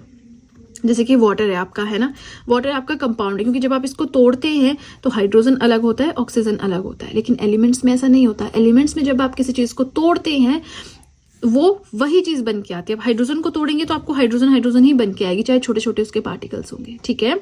सो कोई भी एलिमेंट होता है, हम इसको ट्रांसफॉर्म नहीं कर सकते हैं नए एलिमेंट में। अब गोल्ड को क्या आप किसी और एलिमेंट में क्लासिफाई कर सकते हो? नहीं। क्या आप इसको किसी और इसमें चेंज कर सकते हो, ट्रांसफॉर्म कर सकते हो? नहीं। चाहे आप फिजिकल मेथड को यूज करो, चाहे आप केमिकल मेथड को यूज करो, गोल्ड को तोड़ के आप कुछ और नहीं बना सकते। वो छोटा गोल्ड हो जाएगा, कम गोल्ड हो जाएगा, पर वो रहेगा गोल्ड ही। आई होप आपको समझ में आ रहा है, बहुत सिंपल भाषा में समझाने की कोशिश कर रही हूँ। अब जो एलिमेंट्स होते हैं ये सॉलिड भी हो सकते हैं, लिक्विड भी हो सकते हैं। तो मैंने आपको गोल्ड का एग्जांपल ले लिया, लेकिन जो एलिमेंट्स होते हैं सॉलिड भी हो सकते हैं, लिक्विड भी हो सकते हैं। सॉलिड में आपके पास एल्यूमिनियम आ गया, गोल्ड आ गया, सिल्वर आ गया। लिक्विड में आपके पास मरकरी आ गया, ठीक है। नेक्स्ट आता है प्रेजेंटली 118 एलिमेंट्स है, जिसमें से 98 नेचुरली अकर किए गए हैं और जो 20 हैं वो आर्टिफिशियली बनाए गए हैं। तो आई होप आपको एलिमेंट समझ में आया, जो एक ही तरह के एटम से मिलकर बना होता है। इन सब्सटेंसेस को आप और छोटे छोटे सिंपल सब्सटेंसेस में नहीं तोड़ सकते हो। एक एलिमेंट को आप किसी नए एलिमेंट में ट्रांसफॉर्म भी नहीं कर सकते हो, चाहे आप कोई फिजिकल मेथड यूज करो या चाहे आप कोई केमिकल मेथड यूज करो। एलिमेंट जरूरी नहीं सॉलिड ही होंगे, लिक्विड भी हो सकते हैं। एग्जाम्पल आपके सामने है मरकरी, एंड प्रेजेंटली क्या था वो हमने पढ़ लिया, ठीक है ना। अब इसी के साथ हम चलते हैं नेक्स्ट पेज की ओर। बट अगर आपको कोई भी डाउट है आप मुझसे कमेंट सेक्शन में पूछ सकते हैं। आई डेफिनेटली ट्राई कि मैं उसका आंसर आपको कमेंट सेक्शन में ही दे दूं, ठीक है ना। चलिए इसी के साथ कुछ चीजें आपको इन्फॉर्म कर देती हूँ। आप चाहें तो GS hand written notes purchase कर सकते हैं, जिसमें कि history, polity, geography, economics, current affairs, हर एक सब्जेक्ट के नोट्स अवेलेबल हैं एक्सेप्ट जनरल साइंस। साइंस नहीं है अवेलेबल क्योंकि अभी मैं पढ़ा रही हूँ, अभी कंप्लीट नहीं हुआ है। जैसे कंप्लीट होता है मैं आपको एक तरह से इन्फॉर्म कर दूंगी। बट फिलहाल आपको जनरल साइंस के अलावा हर एक सब्जेक्ट के नोट्स मिल जाएंगे। अगर आप परचेज करना चाहते हैं, परचेज लिंक डिस्क्रिप्शन बॉक्स में दिया हुआ है, ठीक है ना। चलिए अब सीधे चलते हैं अपने नेक्स्ट पेज की ओर। नेक्स्ट कुछ इंपॉर्टेंट पॉइंट्स हैं जो पढ़ने की जरूरत है, जैसे कि ऐसे एलिमेंट्स जो लिक्विड फॉर्म में होते हैं, लिक्विड स्टेट में होते हैं रूम टेम्परेचर पे। तो मरकरी का हमें पता ही है थर्मोमीटर में पाया जाता है। अब तो डिजिटल आ रहे हैं, लेकिन जो पहले एनालॉग आते थे, अगर आपके पास होगा कोई बचा हुआ, क्योंकि पहले आते थे ना एनालॉग, हमारे पेरेंट्स के टाइम के, अगर किसी ने देखे होंगे या किसी की एज जो है 24+ हो तो उनको पता होगा। आई थिंक 24 से कम वालों के तो अब डिजिटल ही चल रहे। तो उसमें मरकरी होता था, फिर मरकरी की मूवमेंट हम देखते थे और उससे लगाते थे। चमकीला सा सब्सटेंस होता है सिल्वर कलर का, कि हाँ कितना टेम्परेचर है, कितना फीवर है ना। वो जो सब्सटेंस होता है ना थर्मोमीटर में, that is mercury. Room temperature पे लिक्विड होता है, यहाँ से आप याद रख सकते हैं। दूसरा है ब्रोमीन। इसके अलावा ऐसे कौन से एलिमेंट्स हैं जो लिक्विड हो जाते हैं अगर रूम टेम्परेचर से थोड़ा सा टेम्परेचर हाई कर दे? तो वो है caesium, rubidium, francium and gallium. ये क्वेश्चंस याद रखनी है, यहाँ से फैक्ट्स उठाते हैं एग्जामिनर, ठीक है ना। नाउ ऐसे एलिमेंट्स जो अर्थ की क्रस्ट पे, अर्थ की क्रस्ट समझते हैं, ये हमारी अर्थ है, ऊपर वाली सबसे ऊपर वाली लेयर जो है दैट इज क्रस्ट। पढ़ते हैं ना, ये क्रस्ट है, ये मेंटल है, ये कोर है, आपने पढ़ा होगा स्कूल टाइम में, एटलीस्ट इतना तो याद ही होगा। तो अर्थ की क्रस्ट पे ऐसा कौन सा एलिमेंट है जो अबंडेंस में, भरपूर मात्रा में पाया जाता है? तो वो है ऑक्सीजन।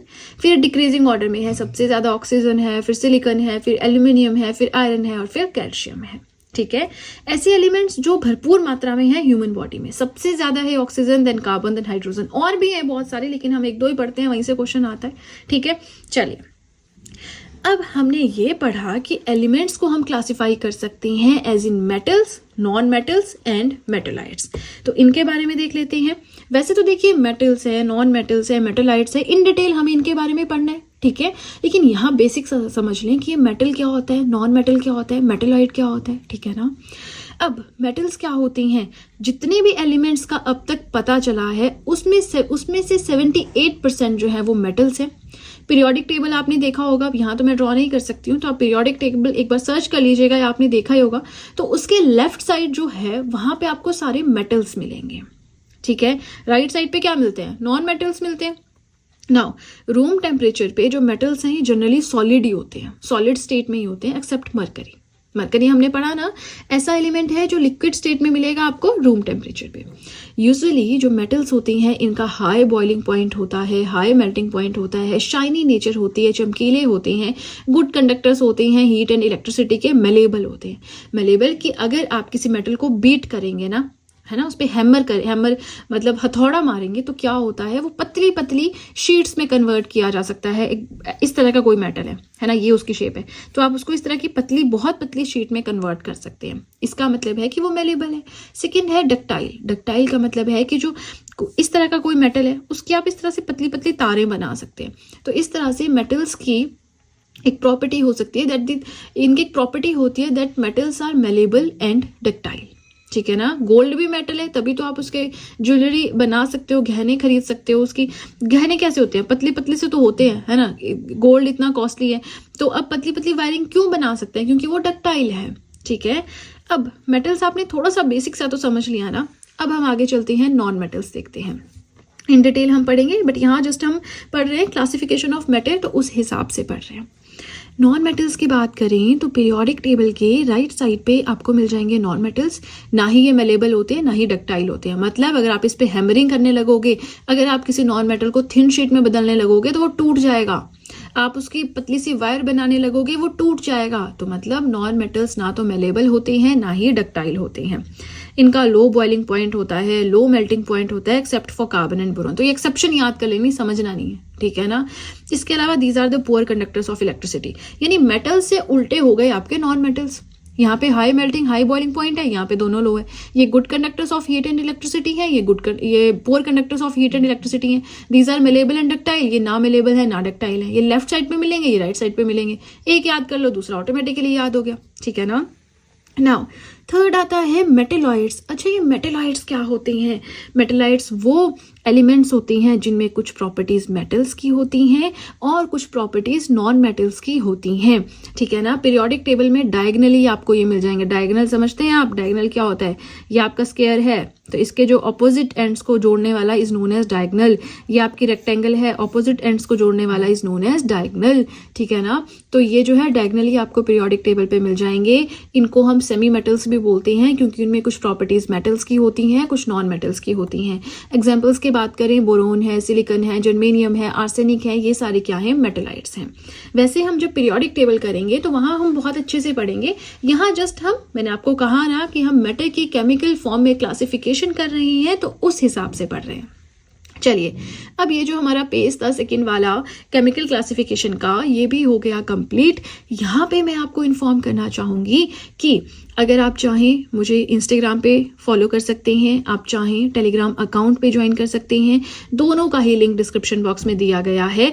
और अगर आपको वीडियो पसंद आ रही है, वीडियो को ज़रूर लाइक करें और मुझे कमेंट सेक्शन में ज़रूर बताएं कि आपने कौन से टॉपिक तक नोट्स बनाए। मैटर पढ़ रहे हैं ना हम, बहुत सारे सब टॉपिक्स इसके अंदर है। कहाँ तक आपने नोट्स बनाए या नहीं बनाए, just inform me so that मैं देख सकूं कि मेरी मेहनत का आप लोग कितना फायदा उठा रहे हैं, ठीक है ना। चलिए, अब सीधे चलते हैं अपने नेक्स्ट पेज की ओर। नाउ एलिमेंट्स कंप्लीट हो गया, मेटल्स, नॉन मेटल्स, मेटेलाइट्स क्लासिफिकेशन भी पढ़ ली।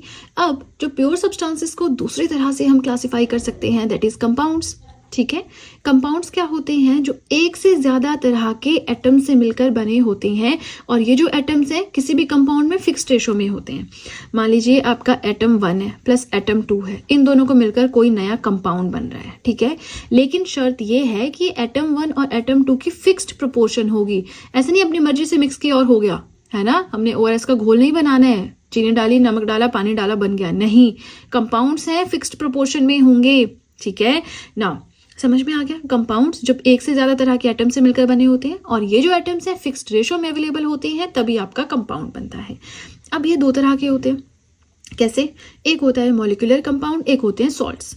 नाउ मॉलिक्यूलर कंपाउंड्स क्या होते हैं? जब एटम्स एक दूसरे से बाउंड होते हैं या कनेक्टेड होते हैं, जुड़े होते हैं कोवेलेंट बॉन्ड्स के थ्रू, ठीक है ना।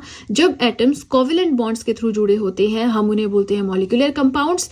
जब एटम्स आयनिक बॉन्ड्स के थ्रू जुड़े होते हैं हम उन्हें बोलते हैं सॉल्ट्स। अभी कोवेलेंट बॉन्ड क्या है, आयनिक बॉन्ड्स क्या है, ये हमें पढ़ना है जब मैं पीरियोडिक टेबल पढ़ाऊंगी, अभी नहीं। अभी जितना पढ़ा रही हूँ बस इतना समझते चलें।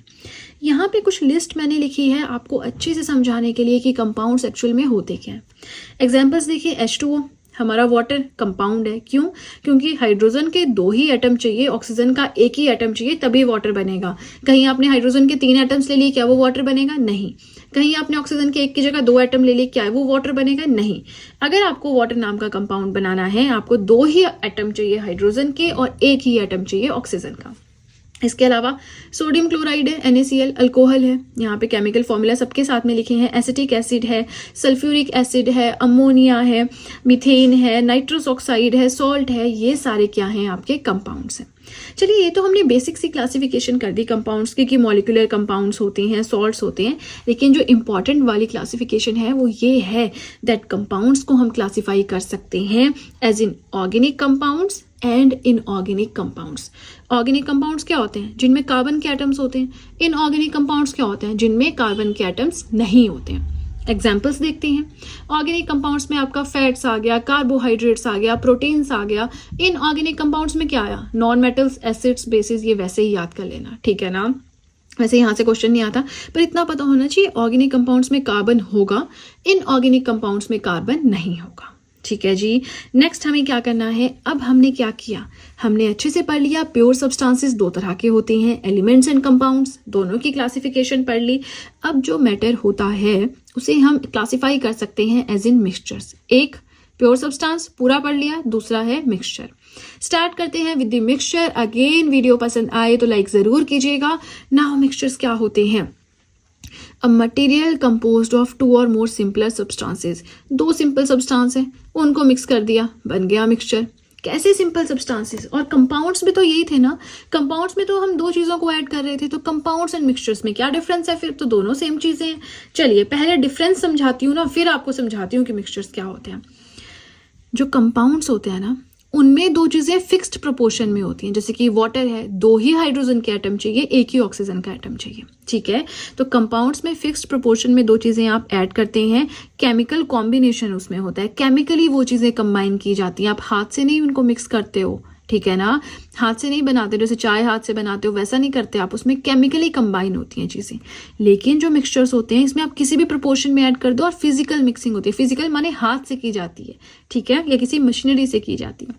जैसे कि आप कोई पानी का गिलास ले लो, उसमें पत्थर डाल दो, ठीक है, तो आपने फिजिकली डाले ना, अपने हाथ से डाले ना, तो दैट इज फिजिकल मिक्सिंग। और इस तरह से जब फिजिकली कोई चीज़ ऐड की जाती है, that process, that thing is known as, या प्रोसेस नहीं कहेंगे, वो जो रिजल्ट बन के आता है, प्रोडक्ट बन के आता है, that is known as the mixture. समझ में आ गया। केमिकली कॉम्बिनेशन जब हो रहा है कंपाउंड्स, फिजिकली मिक्सिंग जब हो रही है मिक्सचर्स। वही चीज़ यहाँ पे लिखी है, जब दो या दो से सिंपल चीज़ों को जोड़ दिया, फिजिकली मिक्सिंग कर दी, that is known as mixtures. और जैसे शुगर है, उसको पानी में डाल दिया, वो पानी में घुल गई, चीनी पानी में घुल गई, नया मिक्सचर, नया घोल बन गया, मीठा पानी बन गया, ठीक है। यहाँ पे of two or more substances together, ये इसके साथ ही है। अब जो मिक्सचर्स हैं ये दो तरह के हो सकते हैं, homogeneous mixture and heterogeneous mixture. Simple भाषा में बताऊं, आप पानी में दूध ऐड कर दो, यूनिफॉर्म कॉम्पोजिशन है, आप नहीं पता लगा पाएंगे, यूनिफॉर्म मिक्सचर है, आप देख सकते हैं आपने पानी में दूध मिक्स किया, आपको पता चलेगा कहाँ पे पानी है कहाँ पे दूध है, नहीं, मिक्स हो गया वो अच्छे से ना। तो इस तरह के मिक्सचर्स को हम होमोजेनस मिक्सचर्स बोलते हैं। हेट्रोजेनस मिक्सचर है कि एक ग्लास लिया, उसमें कुछ पत्थर के कंकड़ डाल दिए, अब क्या वो अच्छे से मिक्स हो गए, क्या आप उनको आइडेंटिफाई कर पा रहे हो, क्या आप पत्थरों को वापस बाहर निकाल पाओगे? अगर आप वापस बाहर निकाल पाओगे, अगर आप आइडेंटिफाई कर पा रहे हो दो चीज़ों को ऐड करके, अगर आपकी दोनों चीज़ें अच्छे से मिक्स नहीं हुई हैं और आप उनको देख सकते हैं कि वो अलग अलग हैं, इस तरह के मिक्सचर्स को कहते हैं हेट्रोजेनस मिक्सचर। बस यही कहानी विद एग्जांपल थोड़ी सी इलैबोरेटिव वे में हमें नेक्स्ट पेज पे पढ़नी है, ठीक है जी। चलिए इसी के साथ कोई भी फीडबैक हो कमेंट सेक्शन में दे सकते हैं, और अब सीधे चलते हैं अपने नेक्स्ट पेज की ओर। नेक्स्ट हमें पढ़ना है कि होमोजेनस मिक्सचर्स क्या होते हैं। मैंने आपको समझा दिया होमोजेनस एंड हेट्रोजेनस क्या होता है, यहाँ पे हम फटाफट से कवर करेंगे। ऐसे मिक्सचर्स जिनका यूनिफॉर्म कॉम्पोजिशन होता है। अब यूनिफॉर्म कॉम्पोजिशन क्या होता है, मतलब जब हम किन्हीं दो चीज़ों को मिक्स करते हैं तो हम उनकी अलग अलग लेयर्स नहीं देख सकते। जैसे कि आप एक गिलास लें, उसमें नमक डालें, उसे मिक्स कर दें, क्या आप उसके बाद देख पाएंगे नमक कहाँ पे है या पानी कहाँ कहाँ पे? नहीं, वो अच्छे से मिक्स हो गया ना, मतलब उनका यूनिफॉर्म कॉम्पोजिशन हो गया, वो अच्छे से मिल गए, और इस तरह के मिक्सचर को हम कहते हैं homogeneous mixtures. No visible boundary of separation, आप वहां पे बता ही नहीं पाएंगे कहाँ पे नमक है कहाँ है पानी, ठीक है, कोई विजिबल बाउंड्री नहीं है सेपरेशन की, आप देख सके कि हाँ जी ये बाउंड्री है, यहाँ से ऊपर आपका नमक है, यहाँ से नीचे पानी, ऐसा नहीं होता। और होमोजेनस मिक्सचर्स को ही हम सॉल्यूशंस कहते हैं। यहाँ पे जो होमोजेनस में होमो वर्ड है ना, इसका मतलब ही सेम होता है, ठीक है। एग्जाम्पल्स देखें, पानी में आप चीनी या नमक मिला दो, दोनों ही होमोजेनस मिक्सचर है। एयर आप ले लो, ऑक्सीजन है, नाइट्रोजन है, कार्बन डाइऑक्साइड है, ये सारी एयर क्या है, बहुत सारी गैसेस से मिलकर बनी है। क्या आप गैसेस को आइडेंटिफाई कर रहे हो, अपने आसपास देख पा रहे हो? नहीं, तो ये क्या है, होमोजेनस मिक्सचर है। अल्कोहल है आपका, ट्रू सॉल्यूशंस। अच्छा, होमोजेनस मिक्सचर्स को हम ट्रू सॉल्यूशंस बोलते हैं। जो हेट्रोजेनस मिक्सचर्स होते हैं ना, जो भी हमें पढ़ना है, उनको हम कोलाइडल सॉल्यूशंस बोलते हैं, और होमोजेनस मिक्सचर्स को हम ट्रू सॉल्यूशंस या फिर सॉल्यूशंस बोलते हैं। ट्रू सॉल्यूशंस क्या होते हैं, इनमें दो चीजें होती हैं, एक होता है सॉल्यूट, एक होता है सॉल्वेंट। सॉल्वेंट होता है ज्यादा क्वांटिटी में, सॉल्यूट होता है कम क्वांटिटी में। अब इसको आप कैसे समझेंगे, आप फर्स्ट वाला एग्जांपल है, पानी ज्यादा होगा उसमें नमक कम मिलाएंगे ना, तो जो ज्यादा क्वांटिटी में है दैट इज वाटर, सो यहाँ पे वाटर क्या है, सॉल्वेंट। कम क्वांटिटी में जो है दैट इज सॉल्ट, ये क्या है आपका, सॉल्यूट। समझ आ गया। इसके बाद हम कंसंट्रेशन की बात करें कि हमने पानी में कितना नमक डाला है, उसको हम कैसे रिप्रेजेंट करते हैं, परसेंटेज में रिप्रेजेंट कर सकते हैं, पार्ट्स पर मिलियन पीपीएम में रिप्रेजेंट कर सकते हैं, ग्राम पर लीटर, एक लीटर में कितना ग्राम नमक डाला है वैसे आप आइडेंटिफाई कर सकते हैं, या मोलरिटी के बेसिस पे कर सकते हैं। क्या आपको होमोजेनस मिक्सचर्स में कोई भी डाउट है, मुझे बताएं। नेक्स्ट हम पढ़ लेंगे कि हेट्रोजेनस मिक्सचर क्या होता है। वेरी सिंपल, कंफ्यूजन होना ही नहीं चाहिए आपको। मैं कोशिश कर रही हूँ बिल्कुल सिंपल, बिल्कुल देसी, बिल्कुल डे टू डे लाइफ में आने वाले एग्जाम्पल्स दूँ और बहुत कहानियाँ ना डालूं बीच में, तो कंफ्यूजन मुझे नहीं लगता होना चाहिए, है ना। नाउ हेट्रोजेनस मिक्सचर्स क्या होते हैं। हेट्रो में हेट्रो का मतलब भी डिफरेंट होता है, तो ऐसा मिक्सचर जिसका नॉन यूनिफॉर्म कॉम्पोजिशन होता है थ्रू आउट इट्स मास। पूरी दो चीजें घोल दी लेकिन वो यूनिफॉर्मली मिक्स नहीं हुई अच्छे से, इस तरह के मिक्सचर को हम कहते हैं हेट्रोजेनस मिक्सचर। अब यहाँ पे नॉन यूनिफॉर्म कॉम्पोजिशन, ये जो वर्ड है ना, इसका मतलब है कि जब हमने दो चीजों को मिक्स किया तो उसके पार्टिकल्स को हम अलग अलग देख सकते हैं। विजिबल बाउंड्री ऑफ सेपरेशन है, दो चीजें हम ऐड कर रहे हैं लेकिन हम देख पा रहे हैं यहाँ पे हमारा सब्सटेंस नंबर 1 है, यहाँ पे हमारा सब्सटेंस नंबर 2 है। इसका एग्जाम्पल है ऑयल एंड वाटर। एक गिलास लें और उसमें ऑयल डाल दें, तो अब ऑयल को तैरता हुआ पानी के ऊपर देख लेंगे ना, तो वो क्या है, हेट्रोजेनस मिक्सचर है, अच्छे से मिक्स नहीं हुआ। स्टोन्स एंड वाटर, एक गिलास लें उसमें कंकर डाल दें, क्या वो अच्छे से मिक्स हो जाएंगे? आपके बहुत ज्यादा मिक्स करने के बाद भी नहीं होंगे, तो वो क्या है, हेट्रोजेनस मिक्सचर्स। अब ये जो हेट्रोजेनस मिक्सचर्स हैं इन्हें हम कलाइडल सॉल्यूशंस भी कहते हैं, ठीक है ना। नाउ कलाइडल सॉल्यूशंस जो हैं वो हम नेक्स्ट पेज पे पढ़ेंगे। यहाँ पे हमारा पूरा कंप्लीट हो गया, बस कलाइडल सॉल्यूशंस क्या होते हैं वो देखने बाकी हैं, ठीक है। उसके बाद हम पढ़ेंगे कि हम मिक्सचर्स को कैसे सेपरेट कर सकते हैं, वेरी इंपॉर्टेंट। उसमें आपका सब्लिमेशन आता है, आपका फ्रैक्शनल डिस्टिलेशन आता है, बहुत सारी चीज़ें आती हैं, बहुत सारे मेथड्स आते हैं, वो पढ़ना बहुत ज़रूरी है, ठीक है ना। इसी के साथ अगेन वीडियो पसंद आए लाइक ज़रूर कीजिएगा, मुझे कमेंट सेक्शन में ज़रूर बताएं आप लोग नोट्स बना रहे हैं या नहीं बना रहे हैं, और टाइमली मेरे YouTube वीडियोस की नोटिफिकेशन के लिए अभी के अभी जो है आप बेल आइकन को प्रेस करें और मुझे टेलीग्राम अकाउंट पे भी ज्वाइन करें, क्योंकि वहाँ पे हर एक वीडियो का लिंक मैं शेयर करती हूँ, तो आपको एक तरह से अपडेशन वहाँ पे मिल जाएगी, ठीक है ना। चलिए अब इसी के साथ हमारा ये पेज हुआ कंप्लीट, चलते हैं अपने नेक्स्ट पेज की ओर। नेक्स्ट हमें पढ़ना है कलाइडल सॉल्यूशंस के बारे में। तो जैसे कि मैंने आपको बताया हेट्रोजेनस मिक्सचर्स ही होते हैं कलाइडल सॉल्यूशंस, ठीक है ना। When one substance of insoluble particle is suspended throughout another substance, किसी सब्सटेंस में जब हम ऐसी कोई चीज़ डालते हैं जो उसमें घुल नहीं सकती, उसमें सॉल्यूबल नहीं है, जैसे कि एक पानी के गिलास में जब हम कंकड़ पत्थर डालते हैं तो वो उसमें घुल नहीं सकते, मिक्स नहीं हो सकते, तो ऐसे सब्सटेंस को हम बोलते हैं हेट्रोजेनस मिक्सचर, और उसी का एग्जाम्पल है कलाइडल सॉल्यूशंस। अब कलाइडल सॉल्यूशंस में दो फेजेस होते हैं, एक होता है डिस्पर्स्ड फेज, एक होता है कॉन्टिन्यूस फेज यानी कि medium of suspension. Medium of suspension की बात करें कि ये हमारा एक रूम है, यहाँ पे आप बैठे हैं, ठीक है। इसके अलावा आपके पूरे रूम में क्या है, एयर है ना, उसके अलावा आप है, तो आप क्या हो गए, यहाँ पे डिस्पर्स्ड फेस हो गए जो कि थोड़ा सा है, एंड कॉन्टिन्यूस फेस होता है जो चीज़ कॉन्टिन्यूटी में है, क्या है, आपकी एयर। तो वैसे ही वो चीज़, वो सब्सटेंस जो ज़्यादा होता है क्वांटिटी में उसे हम कहते हैं कॉन्टिन्यूस फेस, और जो कम होता है उसे हम बोलते हैं डिस्पर्स्ड फेस। समझ में आ गया। इसके बाद आता है कि ये जो सॉल्यूशंस होते हैं ये लाइट को भी स्कैटर करते हैं, क्यों, क्योंकि एक मीडियम में बहुत बड़े बड़े कुछ पार्टिकल्स होती हैं, उन पे कोई चीज़ पड़ती है उसे रिफ्लेक्ट करते हैं, और उसे ही हम स्कैटरिंग ऑफ लाइट कहते हैं। तो याद रखना है कि स्कैटरिंग क्यों होती है, क्योंकि लार्ज सॉल्यूट पार्टिकल्स अवेलेबल होते हैं उनकी वजह से। बाकी आपका रिफ्लेक्शन क्या है, रिफ्लेक्शन, ये सारी टर्म्स जो आती हैं वो हम फिजिक्स में पढ़ेंगे, फिलहाल के लिए आप इतना समझ लें। अब ये जो कलाइडल सॉल्यूशंस होते हैं इन्हें अगर सेपरेट करना है तो हमें सेंट्रीफ्यूगेशन टेक्निक को यूज़ करना होता है, ठीक है ना। अब देखिए यहाँ पे मैंने एक छोटा सा टेबल बनाया है, इवन लाइंस नहीं लगाई हैं, वो आप अपने हिसाब से लगा लीजिएगा। अब इसमें हम जानेंगे कि डिस्पर्शन मीडियम आप समझ गए जो ज़्यादा क्वांटिटी में है, डिस्पर्स्ड फेज जो कि कम क्वांटिटी में है। जैसे कि सॉलिड आपका एक पूरा चीज़ है, सॉलिड में आप सॉलिड डाल देंगे तो क्या बन जाता है, सॉलिड सोल। ये आपको याद करना है। सॉलिड में आप लिक्विड डालेंगे तो क्या बनेगा, जल। सॉलिड में आप गैसियस कोई चीज़ डालेंगे तो क्या बनेगी, फोम, झाग। वैसे ही लिक्विड ले लो, इस कंटेनर में क्या है, लिक्विड है। अब लिक्विड में आप सॉलिड डालेंगे तो बन जाएगा सोल। लिक्विड में आप लिक्विड डाल देंगे तो बन जाएगा इमल्शन। लिक्विड में जब आप गैस डाल देंगे तो बन जाएगी फोम। ऐसे करके आपको ये सारे याद रखने हैं। फिर आपको आ जाता है कि कलर्ड जेमस्टोन है ना, तो ये किसका एग्जाम्पल है, सॉलिड सोल का एग्जाम्पल है।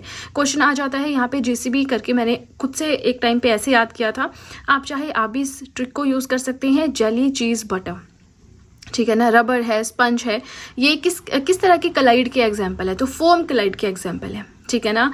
आपका फेस क्रीम है या आपकी शेविंग क्रीम है ना, तो वो किस तरह के कलाइड का एग्जाम्पल है, फोम कलाइड का एग्जाम्पल है। ये आपको याद करने हैं, यहाँ से क्वेश्चन आते हैं। प्लस कौन सा टॉपिक ऐसा है जो आपके एग्जाम में ज़्यादा पूछा जाता है, क्योंकि देखिए इंडिया में कई तरह के एग्ज़ाम्स होते हैं, इवन एक स्टेट में कई तरह के एग्ज़ाम्स होते हैं अलग अलग पोस्ट के लिए। हर एक एग्ज़ाम की अपनी अपनी अलग रिक्वायरमेंट होती है, हर एक एग्ज़ाम का अपना अलग पैटर्न होता है। कईयों में ऐसा होता है कि साइंस के एक आधा क्वेश्चन बायो से, एक फिजिक्स से, एक केमिस्ट्री से आता है। कईयों में 10-10 क्वेश्चन जो है इन तीनों से आ जाते हैं। तो आपको पैटर्न देखना है, जिस भी एग्ज़ाम के लिए आप प्रिपेयर कर रहे हैं वहाँ पे कौन सा सब्जेक्ट जो है वो ज़्यादा पूछा जाता है और उस हिसाब से प्रिपरेशन करनी है, ठीक है ना। अब हम बात करेंगे कि जो कोलाइडल सॉल्यूशंस होते हैं ये बहुत ज़्यादा स्टेबल होते हैं नेचर में, और ये हमेशा मोशन की फॉर्म में होते हैं। ये कभी बैठते नहीं, जैसे कंटेनर लिया आपने तो कंटेनर में एक जगह पे जम नहीं जाएगा आपका मटेरियल, वो हमेशा मूव करता रहेगा इधर से उधर, ठीक है ना। तो ये पॉइंट्स आ जाते हैं।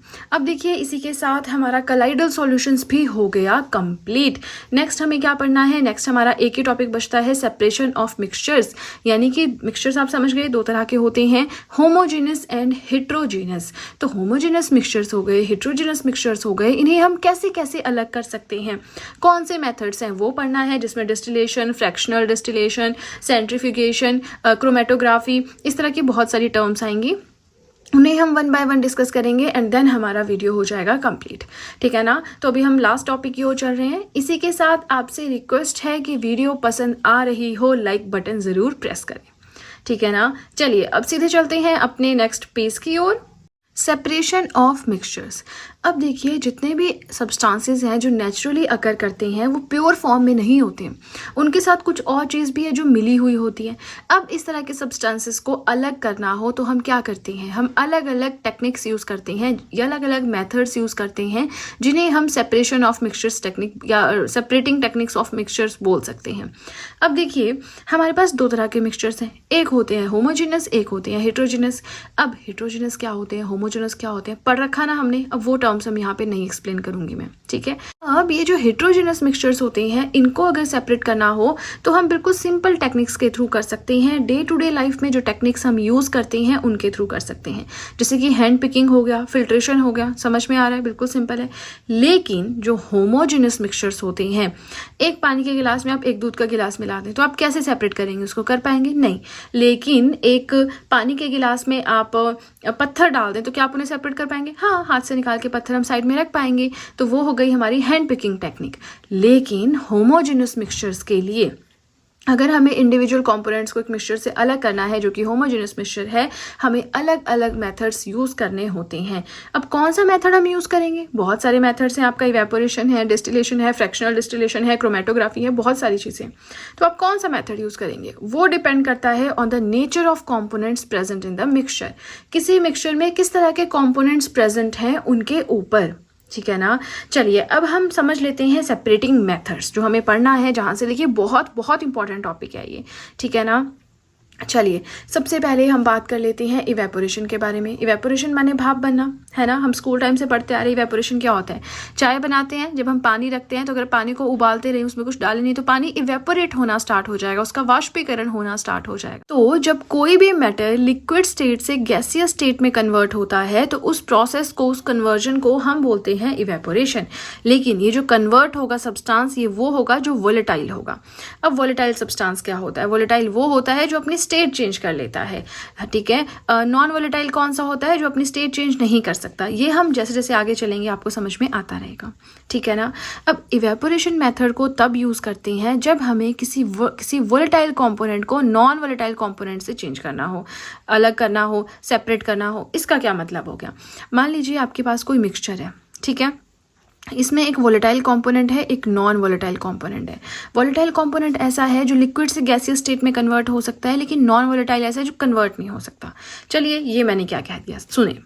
हमने यहाँ पे दो टर्म्स पढ़ी, सॉल्यूट एंड सॉल्वेंट। सॉल्वेंट होता है जो ज़्यादा क्वांटिटी में अवेलेबल होता है, सॉल्यूट होता है जो कम क्वांटिटी में अवेलेबल होता है।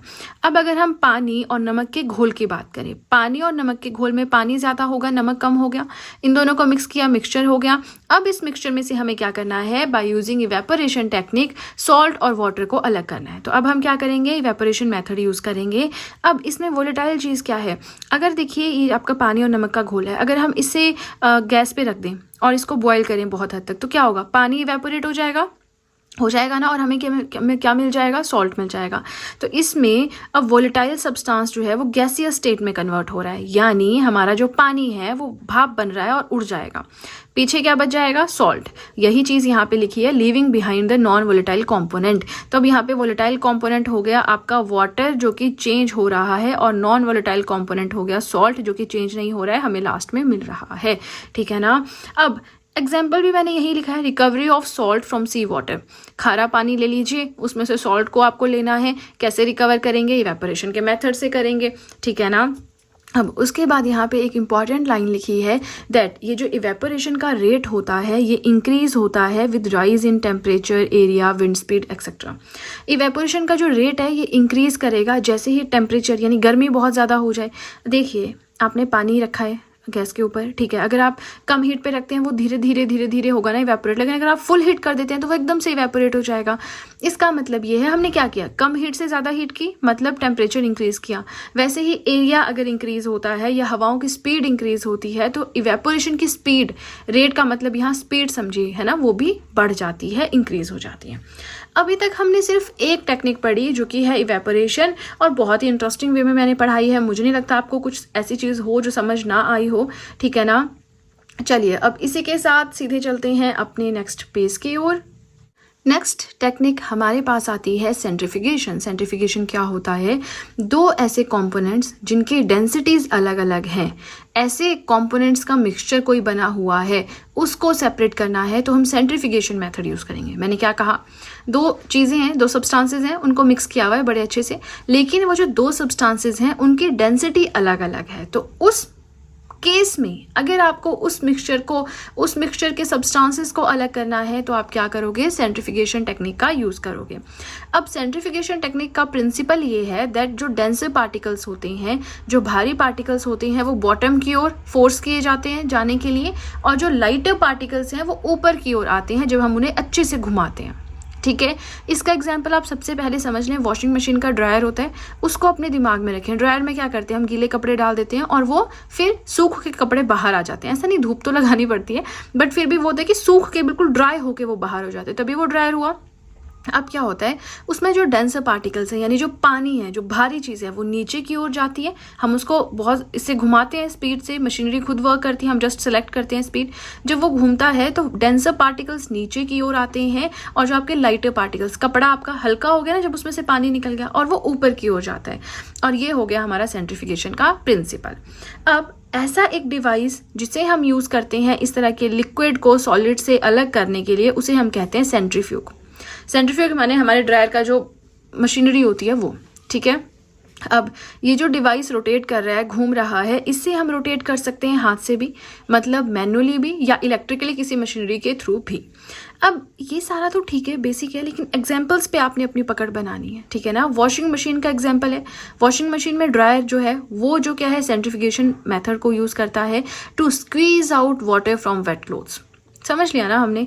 यहाँ पे डेयरीज, अच्छा ये डायरीज नहीं है, DAIRIES का ना, ठीक है, जो डेयरीज होती हैं, घर होते हैं, वहाँ पे हम मक्खन को अलग करते हैं ना, है ना, उससे। तो ये जो सेपरेट, ये जो प्रोसेस होता है जिसमें बटर को क्रीम से सेपरेट किया जाता है, ठीक है, ये भी क्या है, सेंट्रीफिकेशन है। उसके बाद जो डायग्नोस्टिक लेबोरेटरीज होती हैं, वहाँ पे ब्लड टेस्ट, यूरिन टेस्ट के थ्रू जो है आपके रिपोर्ट सामने आती है, तो वहाँ भी सेंट्रीफिकेशन टेक्निक का वो यूज़ करते हैं। ठीक है। अब नेक्स्ट हमारी जो यहाँ पे टेक्निक है that is by using separating funnel. Separating funnel को यूज़ करना है। अब देखिए ना, ये मेथड तब यूज़ होता है जब हमारे पास कोई ऐसा मिक्सचर हो जिसमें दोनों लिक्विड्स अच्छे से मिक्स नहीं हो सकते हो। यहाँ पे क्या लिखा है, 2 इमिसिबल लिक्विड्स। इमिसिबल जो अच्छे से मिक्स नहीं हो सकते हैं। सबसे बेस्ट एग्जाम्पल क्या आ जाता है इसका, ऑयल एंड वाटर। पानी में आप तेल डाल दो, क्या वो मिक्स होगा? कभी भी मिक्स नहीं होगा। तो उस केस में हम सेपरेटिंग फनल टेक्निक का यूज़ करेंगे। This method is used to separate a mixture of 2 immiscible liquids. और ये जो आपकी टेक्निक है, मेथड है, ये किस प्रिंसिपल पे वर्क करती है? ये करती है कि जो इमिसिबल लिक्विड्स हैं, ऐसे लिक्विड जो अच्छे से मिक्स नहीं होते हैं, उनको सेपरेट करती है लेयर्स में डिपेंडिंग अपॉन देयर डेंसिटीज। ठीक है। अब इसके बाद एग्जाम्पल हम देखें, so separation of mixture of oil and water. Oil and water है, इन दोनों को अलग करना है, हम सेपरेटिंग फनल का यूज़ करेंगे। ठीक है। अब नेक्स्ट हमारा आता है सब्लिमेशन टेक्निक। लास्ट नहीं है, इसके बाद एक पेज और बचता है, फिर हमारा ये कंटेंट कंप्लीट होगा, चैप्टर कंप्लीट होगा। सब्लिमेशन में क्या होता है, सॉलिड को गैसीय स्टेट में कन्वर्ट करना without undergoing liquid state. Solid state की कोई चीज़, कोई मैटर है, वो सॉलिड से डायरेक्टली गैसीय स्टेट में कन्वर्ट हो रहा है, तो इस तरह के प्रोसेस को हम कहते हैं सब्लिमेशन। अब एक ऐसा mixture containing such solid with any other normal solid can be separated by this. आपके पास एक मिक्सचर है जिसमें ये कैपेसिटी है कि वो सॉलिड से गैसीय स्टेट में कन्वर्ट हो सकता है, दूसरा उसमें एक और सॉलिड है, ऐसे दो सॉलिड्स का मिक्सचर है।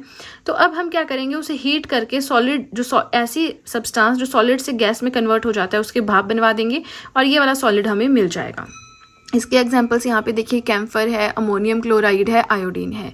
ठीक है, तो आपने याद रखने हैं, यहाँ एग्जाम्पल्स में से क्वेश्चंस बनते हैं या फिर प्रिंसिपल पूछ लेंगे। ठीक है ना। अब देखिए, इसी के साथ हमारा ये सेकंड लास्ट पेज हो गया कंप्लीट। बताना चाहूँगी कि आप चाहें तो GS hand written notes purchase कर सकते हैं, आप चाहें मुझे इंस्टाग्राम पे फॉलो कर सकते हैं, आप चाहें तो मुझे टेलीग्राम अकाउंट पे ज्वाइन कर सकते हैं। सभी का लिंक मैंने डिस्क्रिप्शन बॉक्स में दे रखा है। ठीक है ना। चलिए अब सीधे चलते हैं अपने लास्ट पेज की ओर। नेक्स्ट हमारा आता है डिस्टिलेशन। ये डिस्टिलेशन क्या होता है, तो देखिए, एक ऐसा मिक्सचर जिसमें जो लिक्विड्स हैं उनका बॉइलिंग पॉइंट अलग अलग है। ऐसे मिक्सचर से उन चीज़ों को, उन लिक्विड्स को या उन सब्सटेंसेस को हमें अलग करना है, तो हम डिस्टिलेशन टेक्निक का यूज़ करेंगे। अब ये मेथड कौन से प्रिंसिपल पे वर्क करता है, ये इस सिद्धांत पे वर्क करता है कि जब हम बॉयल करेंगे ना, देखिए दो आपके पास लिक्विड्स हैं, एक मान लीजिए L1 है, एक L2 है, ये पूरा एक मिक्सचर है। जब आप इसे बॉयल करेंगे, मान लीजिए इसका लो बॉइलिंग पॉइंट है, इसका हाई बॉइलिंग पॉइंट है, तो अब जिसका लो, अब आप इस पे हीट दे रहे हैं, इस मिक्सचर को हीट दे रहे हैं, है ना, तो जिसका लो बॉइलिंग पॉइंट है वो एकदम से बॉईल होगा, भाप बनेगा, चला जाएगा, लेकिन जो हाई बॉइलिंग पॉइंट वाला लिक्विड है वो वहीं पे रह जाएगा। तो इससे हमने दोनों जो सब्सटेंसेस या दोनों लिक्विड्स से उनको अलग कर दिया। ठीक है, अब ये जो वेपराइज हो रहा है, जिसकी भाप बन रही है, इसे आप अलग से किसी बर्तन में कलेक्ट भी कर सकते हो। ठीक है ना। अब इसी का एग्जाम्पल है acetone and water, chloroform and aniline, याद रखने हैं। फ्रैक्शनल डिस्टिलेशन, फ्रैक्शनल डिस्टिलेशन क्या होता है, तो पेट्रोलियम प्रोडक्ट्स का एक क्वेश्चन आता है कि पेट्रोलियम प्रोडक्ट्स को अलग अलग करना है, कैसे करेंगे, फ्रैक्शनल डिस्टिलेशन के थ्रू करेंगे। अब देखिए, to separate a mixture of 2 or more miscible liquids, miscible क्या होते हैं, दो ऐसे लिक्विड्स जो अच्छे से घुल जाते हैं एक दूसरे में, ऐसे मिक्सचर्स को अलग करना है। आप कैसे करोगे, फ्रैक्शनल डिस्टिलेशन यूज करोगे, लेकिन यहाँ पे एक कंडीशन है, दोनों लिक्विड्स अच्छे से घुल मिल जाते हैं, मिक्स हो जाते हैं, लेकिन उन दोनों के बीच में जो डिफरेंस होता है बॉइलिंग पॉइंट्स के बीच में, वो लेस देन 25 K होना चाहिए। ठीक है ना। That is for the liquids having nearly same boiling points fractional distillation is used. तो यहाँ पे बोल सकते हैं ऐसे लिक्विड्स जिनका बॉइलिंग पॉइंट अप्रॉक्सीमेटली इक्वल होता है, वहाँ पे आप फ्रैक्शनल डिस्टिलेशन यूज कर सकते हो। ओके, एग्जाम्पल्स की बात करें तो एयर का आप एग्जाम्पल लें, उसमें से अलग अलग गैसेस को आपको सेपरेट करना है, कैसे करोगे, फ्रैक्शनल डिस्टिलेशन के थ्रू करोगे। डिफरेंट आपके पास पेट्रोलियम प्रोडक्ट्स निकलते हैं अर्थ के नीचे से, तो उसमें ऐसा थोड़ी पेट्रोल अलग होता है, डीजल अलग होता है, वो तो सारा एक साथ ही होता है। अब उसको सेपरेट करना होता है, पेट्रोल को अलग, डीजल को अलग, इस तरह से ऑयल के कंपोनेंट्स को अलग अलग करना होता है। तो आप कौन से मेथड से करते हो, आप फ्रैक्शनल डिस्टिलेशन से करते हो। देखिए, इस चैप्टर को आप हल्के में मत लेना, एक एक टर्म बहुत ज़्यादा ज़रूरी है। अगर मैंने यहाँ पे इतना मेंशन किया है तो आपको ध्यान से सुनना चाहिए। ठीक है। Now this is the last सब टॉपिक जो हमें पढ़ना है, विच इज़ क्रोमेटोग्राफी। क्रोमेटोग्राफी क्या होता है, तो ये टेक्निक तब यूज़ होती है, this technique is used for the separation of दो solutes that dissolve in the same solvent. Solute, solvent, solute होता है जो कम क्वांटिटी में हो, सॉल्वेंट होता है जो ज़्यादा क्वांटिटी में हो। समझा रखा है मैंने आपको काफ़ी बार, तो अब यहाँ पे हम ये चीज़ नहीं समझेंगे। तो जब सॉल्यूट जो है सेम, मैंने दो से ज़्यादा चीज़ें हैं या एक से ज़्यादा, दो से ज़्यादा चीज़ें या दो चीज़ें हैं, वो एक सॉल्वेंट में मिक्स है। जैसे कि आप सिंपल सा एग्जांपल ले लें, आपका पानी है, ठीक है, पानी है, उसमें सॉल्ट भी है, उसमें शुगर भी है। अब आपको अलग करना है, कैसे करोगे, सॉल्ट एंड वाटर को तो आप चेंज अलग कर लोगे, शुगर एंड वाटर को भी आप अलग कर लोगे। अब सॉल्ट भी है, शुगर भी है, वाटर भी है, कैसे अलग करोगे, तो उस केस में हम यूज़ करते हैं क्रोमेटोग्राफी। ठीक है, वही चीज़ है कि ये टेक्निक यूज़ होती है जब सेम सॉल्वेंट में दो से ज़्यादा सॉल्यूट्स हों। और ये किस प्रिंसिपल पे, किस सिद्धांत पे वर्क करता है, सेपरेशन डिपेंड करता है जो मिक्सचर है ना, जो वाटर है, उसमें क्या कहते हैं घुलनशीलता है, क्या सॉल्युबिलिटी कैपेबिलिटी है, क्या सॉल्युबल कैपेबिलिटी है शुगर की एंड वाटर की, कितने अच्छे से वो मिक्स हो सकता है, क्या सॉल्युबिलिटी है उसकी, है ना। अब यहाँ पे एग्जाम्पल की बात करें, separation of dyes present in ink by paper chromatography. Paper chromatography थोड़ी डेप्थ में टेक्निक आ गई, इसको यूज करके कोई इंक है, स्याही है, उसमें 2-3 आपने कलर ऐड किए हुए तो उनको हम अलग कर सकते हैं। देखिए इंक में क्या होता है, एक तो पानी होता है विच इज़ अ सॉल्वेंट, ज़्यादा क्वांटिटी में होगा, और डाई होती है, 2 से ज़्यादा कलर्स भी हो सकते हैं। अब ऐसी इंक जिसमें पानी है, 2 से ज़्यादा कलर्स हैं या 2 कलर्स हैं, उनको अलग करना है तो हम क्रोमेटोग्राफी यूज़ करते हैं। क्रोमेटोग्राफी में भी स्पेशली पेपर क्रोमेटोग्राफी यूज़ करते हैं। नेक्स्ट आता है ड्रग्स फ्रॉम ब्लड। ब्लड में से ड्रग्स को हमें अलग करना है, क्या करेंगे हम, यूज़ क्रोमेटोग्राफी। अच्छा मुझे यहाँ पे एक चीज़ याद आ रही है, जब कोई सुसाइड करता है ना पर्सन, तो उसके कौन से बॉडी पार्ट से हम ये पता कर सकते हैं कि इस पर्सन ने सुसाइड किया है, इसकी नेचुरल डेथ नहीं है, ये आप मुझे बताएंगे, क्योंकि ये मैंने आपको एक बार पहले बता रखा है अगर आप कंटिन्यू मेरे साथ वीडियोस देखते हैं। और अगर आपको नहीं पता, आपने नहीं मेरी वो वीडियो देखी है जिसमें मैंने मेंशन किया है, तो आप गूगल पे जाएं, गूगल पे सर्च करें और फिर मुझे कमेंट सेक्शन में बताएं। मैं देखना चाहती हूँ कि आप लोग कितने ज़्यादा एक्टिव हैं, कितने ज़्यादा डेडिकेटेड हैं अपनी स्टडीज़ के लिए। ठीक है जी, अब देखिए इसी के साथ हमारा यूनिट नंबर 1 हो गया कंप्लीट। कोई भी फीडबैक हो कमेंट सेक्शन में दे सकते हैं। इसी के साथ वीडियो पसंद आए तो लाइक ज़रूर कीजिएगा, चैनल को ज़रूर सब्सक्राइब करें, बेल आइकन को प्रेस करें, सो दैट मैं जैसे कोई वीडियो अपलोड करूँ सबसे पहले नोटिफिकेशन आपके पास पहुँचे। प्लस जो भी आपके फ्रेंड्स हैं जो भी गवर्नमेंट एग्जाम्स के लिए प्रिपेयर कर रहे हैं, उनके साथ भी मेरे चैनल का लिंक ज़रूर शेयर करें, so that in hand written notes का उन्हें भी कुछ फ़ायदा हो सके। तो चलिए फ्रेंड्स, आज के लिए इतना ही, अब हम मिलेंगे नेक्स्ट वीडियो में। So that's it and see you soon.